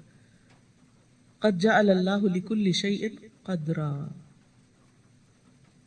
اور جب وہ وقت اس وقت پر وہ چیز ہوتی تو آپ کہتے ہیں اچھا اس سے زیادہ مناسب وقت کوئی نہیں تھا، لیکن جب تک لا علم جاہل ہوتے ہیں اعتراض ہی کرتے رہتے ہیں کہ اللہ ایسا کیوں نہیں کر رہا، یہ دعا کیوں نہیں قبول ہو رہی اور وہ کیوں نہیں مسئلہ حل ہو رہا۔ اور جب آپ ان لوگوں کو دیکھیں جو ہماری آیات میں نکتہ چینیاں کرتے ہیں، وَإِذَا رَأَيْتَ الَّذِينَ يَخُوضُونَ فِي آيَاتِنَا فَأَعْرِضْ عَنْهُمْ، تو ان کے پاس بیٹھنے سے اعراض برتی ہے۔ ایسے لوگوں کی مجلس میں مت بیٹھیں جو قرآن پہ اعتراض کرتے ہیں اور قرآن پہ بحث کرتے ہیں، حتیٰ کہ وہ کسی دوسری بات میں لگ جائیں۔ اور اگر شیطان آپ کو بھلا دے تو یاد آنے کے بعد ظالم لوگوں کے ساتھ مت بیٹھیے، ایسے لوگ ظالم ہیں۔ تو اس میں بہت بڑا سبق دیا گیا ہمیں کہ اللہ کی آیات میں بحث کرنے والی مجلسوں سے اجتناب کرنا چاہیے، اس مجلس کو چھوڑ دینا چاہیے، خواہ کوئی مومن ہو یا کافر، کیونکہ اللہ کی کتاب بحث مباحثے کے لیے نہیں آئی، اعتراض کے لیے نہیں آئی۔ رسول اللہ صلی اللہ علیہ وسلم نے فرمایا جس نے علم اس لیے سیکھا کہ علماء کے سامنے فخر کرے اور بے وقوفوں سے بحثیں کرے اور لوگوں کو اپنی طرف مائل کرے، اللہ اسے دوزخ میں داخل کرے گا۔ یعنی جہاں علم سیکھنے کے بہت سے فضائل ہیں وہاں غلط مقاصد کے لیے علم سیکھنا عذاب کا باعث ہے۔ تو قرآن کے ساتھ جھگڑا نہیں کرنا چاہیے۔ نواس بن سمان سے روایت ہے کہ نبی صلی اللہ علیہ وسلم نے فرمایا قرآن کے ذریعے جھگڑا نہ کرو، یعنی بحث مباحثے میں قرآن کی آیتیں پڑھ پڑھ کے مت دلیلیں دو، اور نہ اللہ کی کتاب سے بعض کو بعض کے ذریعے جھٹلاؤ۔ مومن قرآن کے ساتھ جھگڑا کرے گا تو مغلوب ہو جائے گا، تو فائدہ کچھ نہیں ہوگا، اور منافق قرآن کے ساتھ جھگڑا کرے گا تو غالب آ جائے گا۔ وَإِمَّا يُنْسِيَنَّكَ الشَّيْطَانُ فَلَا تَقْعُدْ بَعْدَ الذِّكْرَىٰ مَعَ الْقَوْمِ الظَّالِمِينَ، اور اگر شیطان تمہیں بھلوا دے تو کس سے کیا پتہ چلتا ہے؟ بھلی بات بھول جانا شیطان کی طرف سے ہوتا ہے، یعنی وہ جھگڑا کی محفل میں سے اٹھنا بھلوا دے تو جب یاد آئے تو ظالم لوگوں کے ساتھ مت بیٹھو۔ ان ظالموں کے حساب میں سے کسی چیز کی ذمہ داری ان لوگوں پر نہیں جو ڈرتے ہیں، یعنی اگر وہ بھٹک رہے ہیں تو ان کے بھٹکنے کی ذمہ داری ایمان والوں پر نہیں، کیونکہ بعض اوقات ایسا ہوتا ہے نا خاندان والوں میں، دوستوں میں، کوئی شخص قرآن پڑھ کر پھر کوئی ایسی چیزیں نکالنا شروع کر دیتا ہے جو قرآن کے مطلب کے خلاف ہوتی، تو آپ سوچتے ہیں شاید ہمارے پڑھانے میں کوئی کمی رہ گئی یا کسر رہ گئی۔ آپ گلٹی فیل نہ کریں، نبی صلی اللہ علیہ وسلم کو تسلی دی جا رہی ہے ان کے بھٹکنے کی ذمہ داری آپ پر نہیں ہے، مگر نصیحت کرنا ان پر فرض ہے، یعنی خیر خواہی کی بات کرتے رہیں تاکہ وہ غلط کاموں سے بچیں۔ کیونکہ ہوتا یہ ہے کہ جب اللہ کی طرف سے آئی ہدایت کو صحیح رخ سے نہیں لیا جاتا نا، اس کے من مانے مطلب پہنائے جاتے ہیں، تو پھر انسان غلط رستے پہ چل پڑتا ہے، غلط کام کرنے لگتا ہے، تو اس لیے نصیحت کرنا فرض ہے۔ اور ان لوگوں کو چھوڑ دیجئے جنہوں نے اپنے دین کو کھیل اور تماشا بنا رکھا ہے، اور دنیا کی زندگی نے انہیں فریب میں مبتلا کر رکھا ہے، اور انہیں قرآن کے ذریعے نصیحت کیجئے کہ ہر شخص اپنے اعمال کے بدلے میں گرفتار ہے، یعنی سوچ سمجھ کے کرو جو کچھ کر رہے ہو، اللہ کے سوا نہ حمایتی ہوگا اور نہ سفارشی، اور وہ کسی بھی چیز سے بدلہ دینا چاہے گا تو وہ قبول نہ کیا جائے گا۔ یہی لوگ ہیں جو اپنے کیے کے بدلے میں گرفتار ہیں، اور جو وہ کفر کرتے رہے ہیں تو اس کے بدلے انہیں پینے کو کھولتا پانی ملے گا اور انہیں دردناک عذاب ہوگا۔ تو یہاں پر دین کی عظمت کو اجاگر کیا گیا ہے کہ دین قابل احترام چیز ہے، جھگڑے کی چیز نہیں، بحث مباحثے کی چیز نہیں، اور انسان دنیا کی خاطر، یہ آتا ہے نا غرتہم الحیات الدنیا، دنیا کی اٹریکشن نے ان کو دھوکے میں مبتلا کر دیا، اور اب وہ دنیا کو حلال کرنے کے لیے اور دنیا کے پیچھے جانے کے لیے اور زیادہ دنیا حاصل کرنے کے لیے قرآن کی آیتوں میں تبدیلی چاہتے ہیں۔ تو اصل بات یہ ہے کہ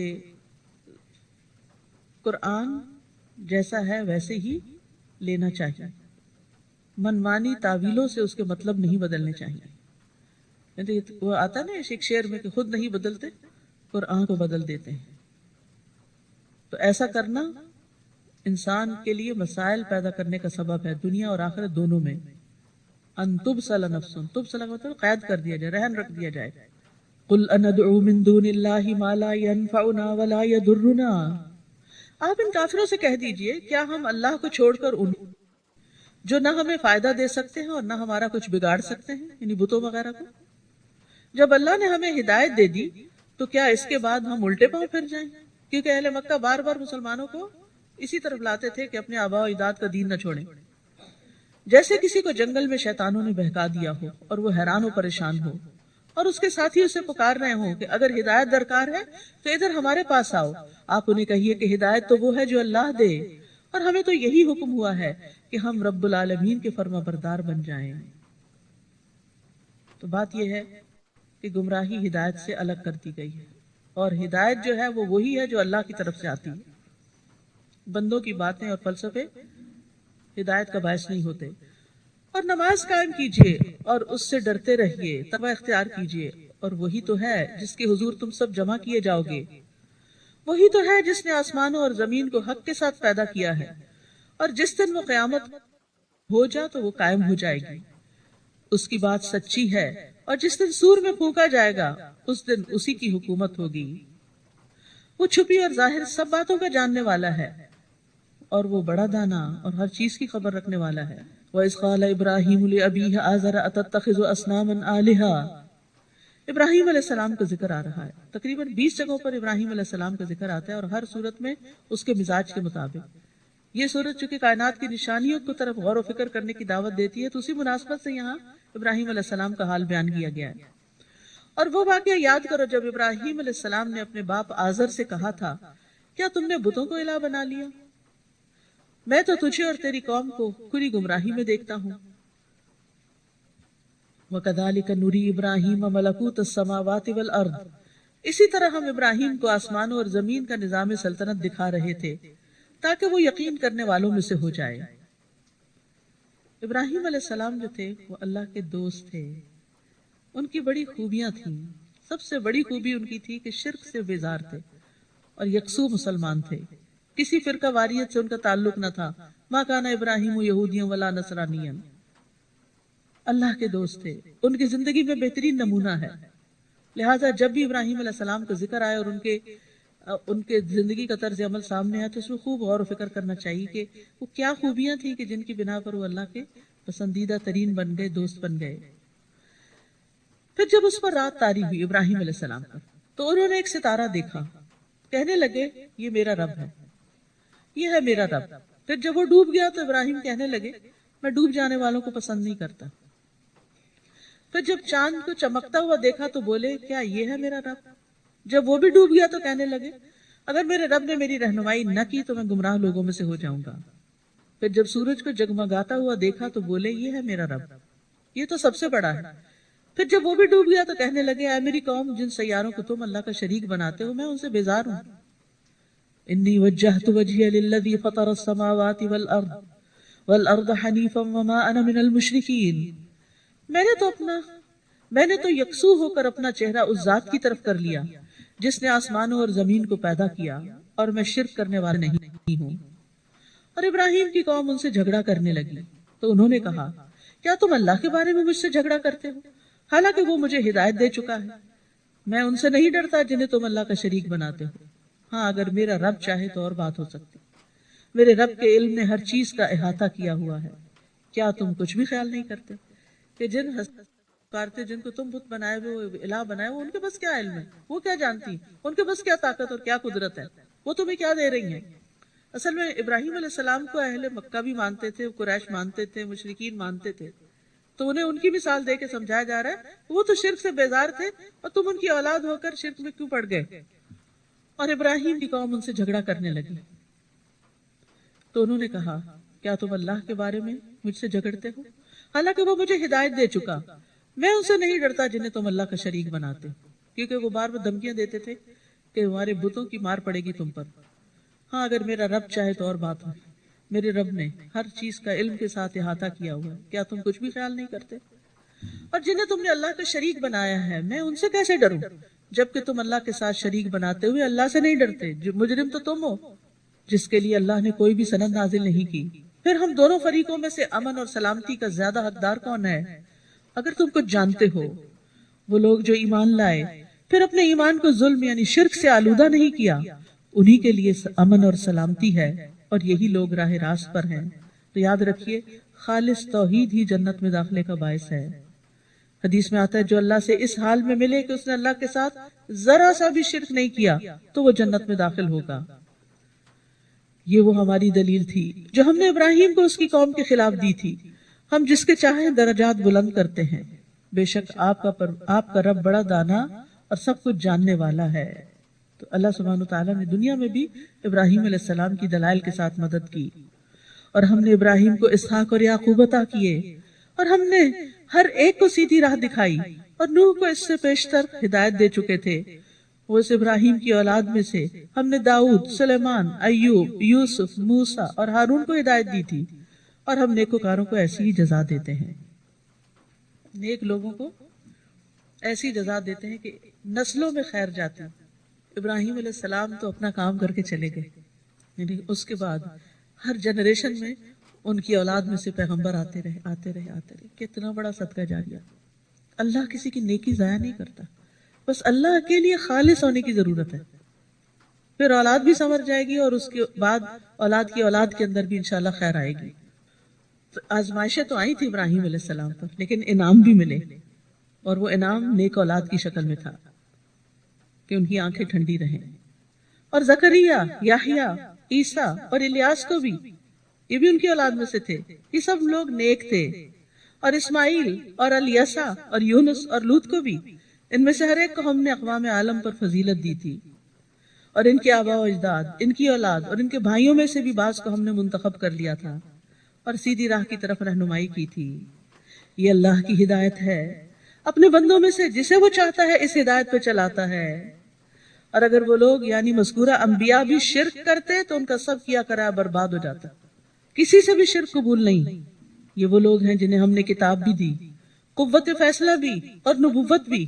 اتنے بڑے بڑے انعامات. اگر یہ کافر ان باتوں کا انکار کرتے ہیں انہیں اہل مکہ نہیں مانتے تو پرواہ نہیں، ہم نے کچھ اور لوگوں کے سپرد یہ خدمت کر دی ہے جو ان باتوں کے منکر نہیں.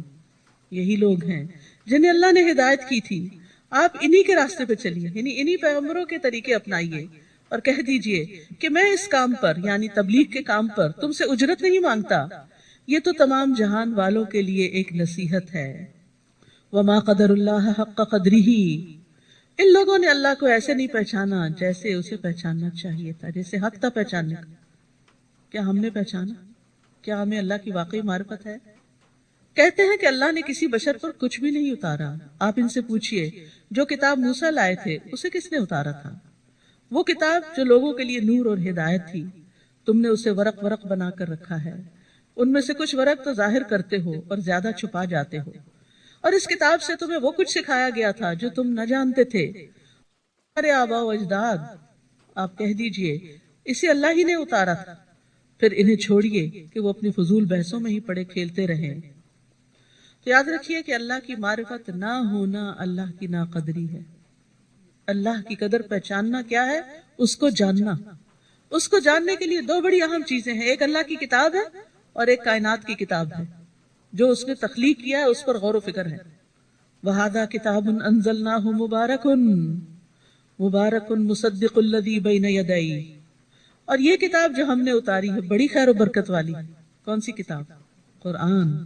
قرآن مجید. بڑی خیر و برکت والی ہے.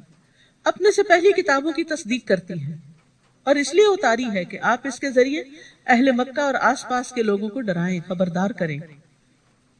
مکہ ایک سینٹرل پلیس پہ ہے اور آس پاس پھر ہوتے ہوتے پورا گلوب اس میں شامل ہو جاتا ہے.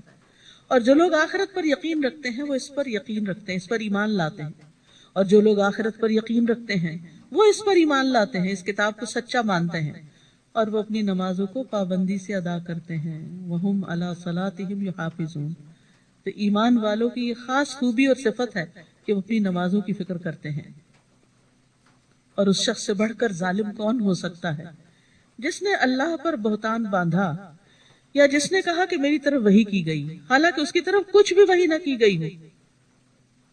یعنی آپ دیکھیے نبی صلی اللہ علیہ وسلم کے بعد مسلمہ کذاب ہو یا اسود انسی ہو یا اور اس طرح کے لوگ، ان لوگوں نے کیا دعویٰ کیا؟ نبوت کے دعوے کرتے کہ ہماری طرف بھی وحی آتا، ہماری طرف بھی فرشتہ آتا ہے۔ اللہ کے رسول محمد صلی اللہ علیہ وسلم سب سے آخری نبی ہیں، تو یہاں پر فرمایا کہ اس نے اللہ پہ بہتان باندھا جو کہے کہ میری طرف وحی کی گئی ہے حالانکہ اس کی طرف کچھ بھی وحی نہ کیا گیا ہو، یا جو کہتا ہے کہ میں بھی ایسی چیز نازل کر سکتا ہوں جو اللہ نے نازل کی ہے۔ کاش آپ ان ظالموں کو دیکھیں جب وہ موت کی سختیوں میں مبتلا ہوتے ہیں اور فرشتے ان کی طرف اپنے ہاتھ پھیلائے ہوئے ہوتے ہیں اور کہتے ہیں لاؤ اپنی جانیں نکالو، آج تمہیں ذلت کا عذاب دیا جائے گا۔ یعنی موت کے وقت بھی عذاب، قبر میں بھی عذاب اور آخرت میں بھی۔ اور آج سے مراد جان نکالنے کا دن، کیونکہ تم ناحق باتیں اللہ کے ذمے لگاتے تھے۔ یہ بڑی ڈرنے کی بات ہے، کوئی بات جو اللہ نے نہ فرمائی ہو وہ اللہ کے ذمے لگا کے نہیں کرنی چاہیے کہ اللہ تعالیٰ نے یہ فرمایا اور وہ فرمایا، جبکہ اس کی کوئی دلیل آپ کے پاس نہ ہو۔ اور اس کی آیتوں کو ماننے کی بجائے ان سے تکبر کرتے تھے، کیونکہ تم ناحق باتیں اللہ کے ذمے لگاتے تھے اور اس کی آیات کو ماننے کی بجائے ان سے تکبر کرتے تھے۔ تو یاد رکھیے دین کو بدل دینا بدترین ظلم ہے۔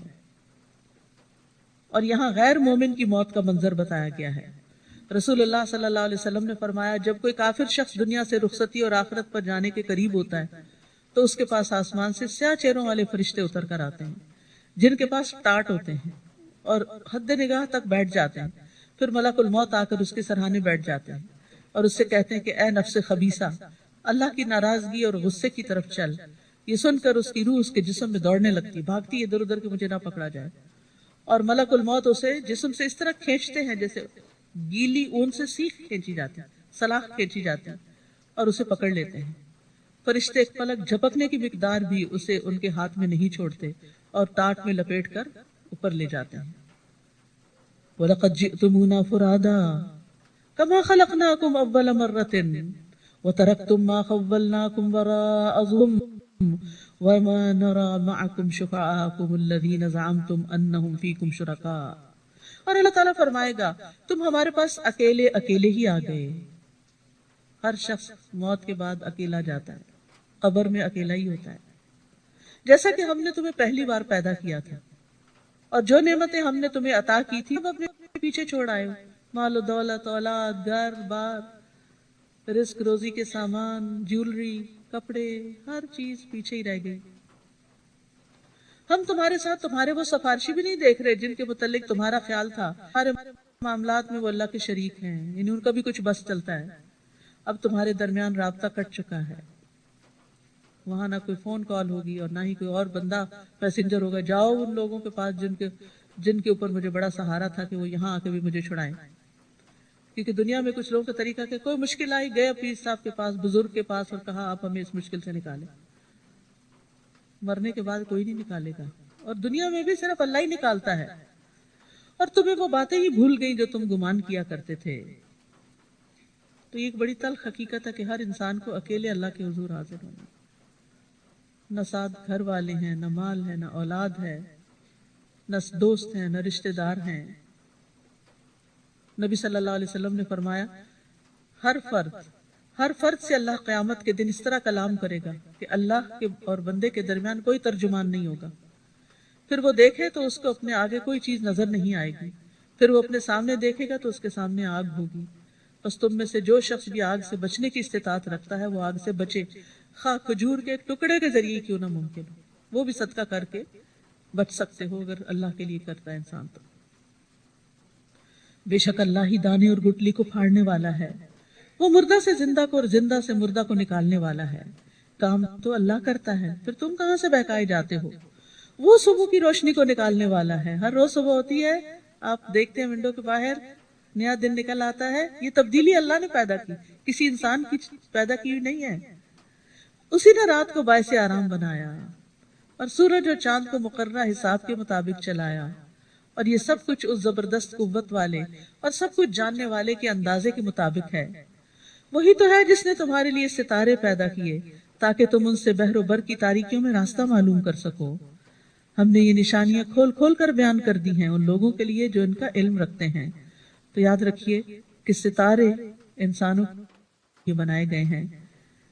ستاروں کی پوزیشن سے کاشتکاری اور کام کیے جاتے تھے کہ کس موسم میں کون سے بیج بونے ہیں، کون سی فصل اگانی ہے۔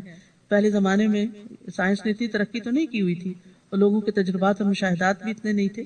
اسی طرح سمندر میں بھی رہنمائی ستاروں کے ذریعے تقریباً 4000 سال پہلے تجارت کی غرض سے لیبنان کی ایک تہذیب تھی فینیشینز کی، انہوں نے سمندری سمت شناسی نیویگیشن کا یہ طریقہ ایجاد کیا ستاروں کی مدد سے، اور عربوں نے بھی، اور آج کل تو بہت اس معاملے میں ایڈوانسمنٹ ہو چکی ہے۔ تو یہ ڈے ون سے جو اللہ نے ستارے پیدا کیے، ان کے پیدا کرنے کا مقصد یہ نہیں تھا کہ ان کی پوجا کی جائے جیسے ابراہیم علیہ السلام کی قوم کرتی تھی، ستارہ پرستی۔ ہماری رہنمائی کے لیے آئے ہیں کہ ان کی جو گردش ہے، ان کی چال جو ہے، اس سے تمہیں موسموں کے حالات اور دیگر کاموں میں پتہ چلتا ہے۔ ہم نے یہ نشانیاں کھول کھول کر بیان کر دی ہیں ان لوگوں کے لیے جو ان کا علم رکھتے ہیں، اور وہی تو ہے جس نے تمہیں ایک کیا، پھر اس کے لیے ایک جائے قرار ہے اور ایک سونپے جانے کی جگہ۔ یہ نشانیاں ہم نے ان لوگوں کے لیے کھول کر بیان کی ہیں جو سوجھ بوجھ رکھتے ہیں، اور وہی تو ہے جس نے آسمان سے پانی برسایا، پھر اس سے ہم نے ہر طرح کی نباتات اگائی اور ہرے بھرے کھیت پیدا کیے جن سے ہم تہ بتہ دانوں والے خوشے نکالتے ہیں، اور کھجوروں کے شگوفوں سے گچھے پیدا کرتے ہیں جو بوجھ کی وجہ سے جھکے ہوئے ہوتے ہیں، کس طرح وہ نیچے بینڈ ہو جاتے ہیں۔ نیز انگور، زیتون اور انار کے باغ پیدا کیے جن کے پھل ملتے جلتے بھی ہوتے ہیں اور الگ الگ بھی، یعنی شکل ایک ذائقہ فرق یا شکل میں بھی فرق۔ ان کے پھل لانے اور پھلوں کے پکنے پر ذرا غور تو کرو، ان باتوں میں لوگوں کے لیے بہت سی نشانیاں جو ایمان لاتے ہیں۔ تو مومن کو عبرت کی نگاہ والا ہونا چاہیے، صرف لالچ نہیں کہ بس چیز کھانے کی سامنے آگے کھا لو، یہ بھی غور کرو کہ یہ کہاں سے آئی، کس نے اگائی، کس نے پیدا کی، اور کیا کیا اس کے فائدے ہیں۔ ان لوگوں نے جنوں کو اللہ کا شریک بنا دیا حالانکہ اللہ ہی نے انہیں پیدا کیا ہے، پھر بغیر علم کے اللہ کے لیے بیٹے اور بیٹیاں گھر ڈالے۔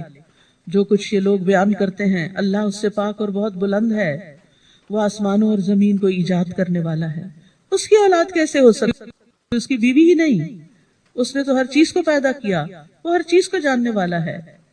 یہ ہے تمہارے اللہ رب، یہ ہے اللہ رب تمہارا، اس کے سوا کوئی الہ نہیں، وہ ہر چیز کا خالق، وہ ہر چیز کا خالق ہے، خالق کل شیء فاعبدوہ، لہذا اسی کی عبادت کرو، وہو علی کل شیء وکیل، اور وہ ہر چیز پر نگران ہے، لا تدرکہ الابصار وہو یدرک الابصار وہو اللطیف الخبیر، نگاہیں اسے نہیں پا سکتی جبکہ وہ نگاہوں کو پا لیتا ہے، اور وہ بڑا باریک بین ہے اور ہر چیز کی خبر رکھنے والا ہے۔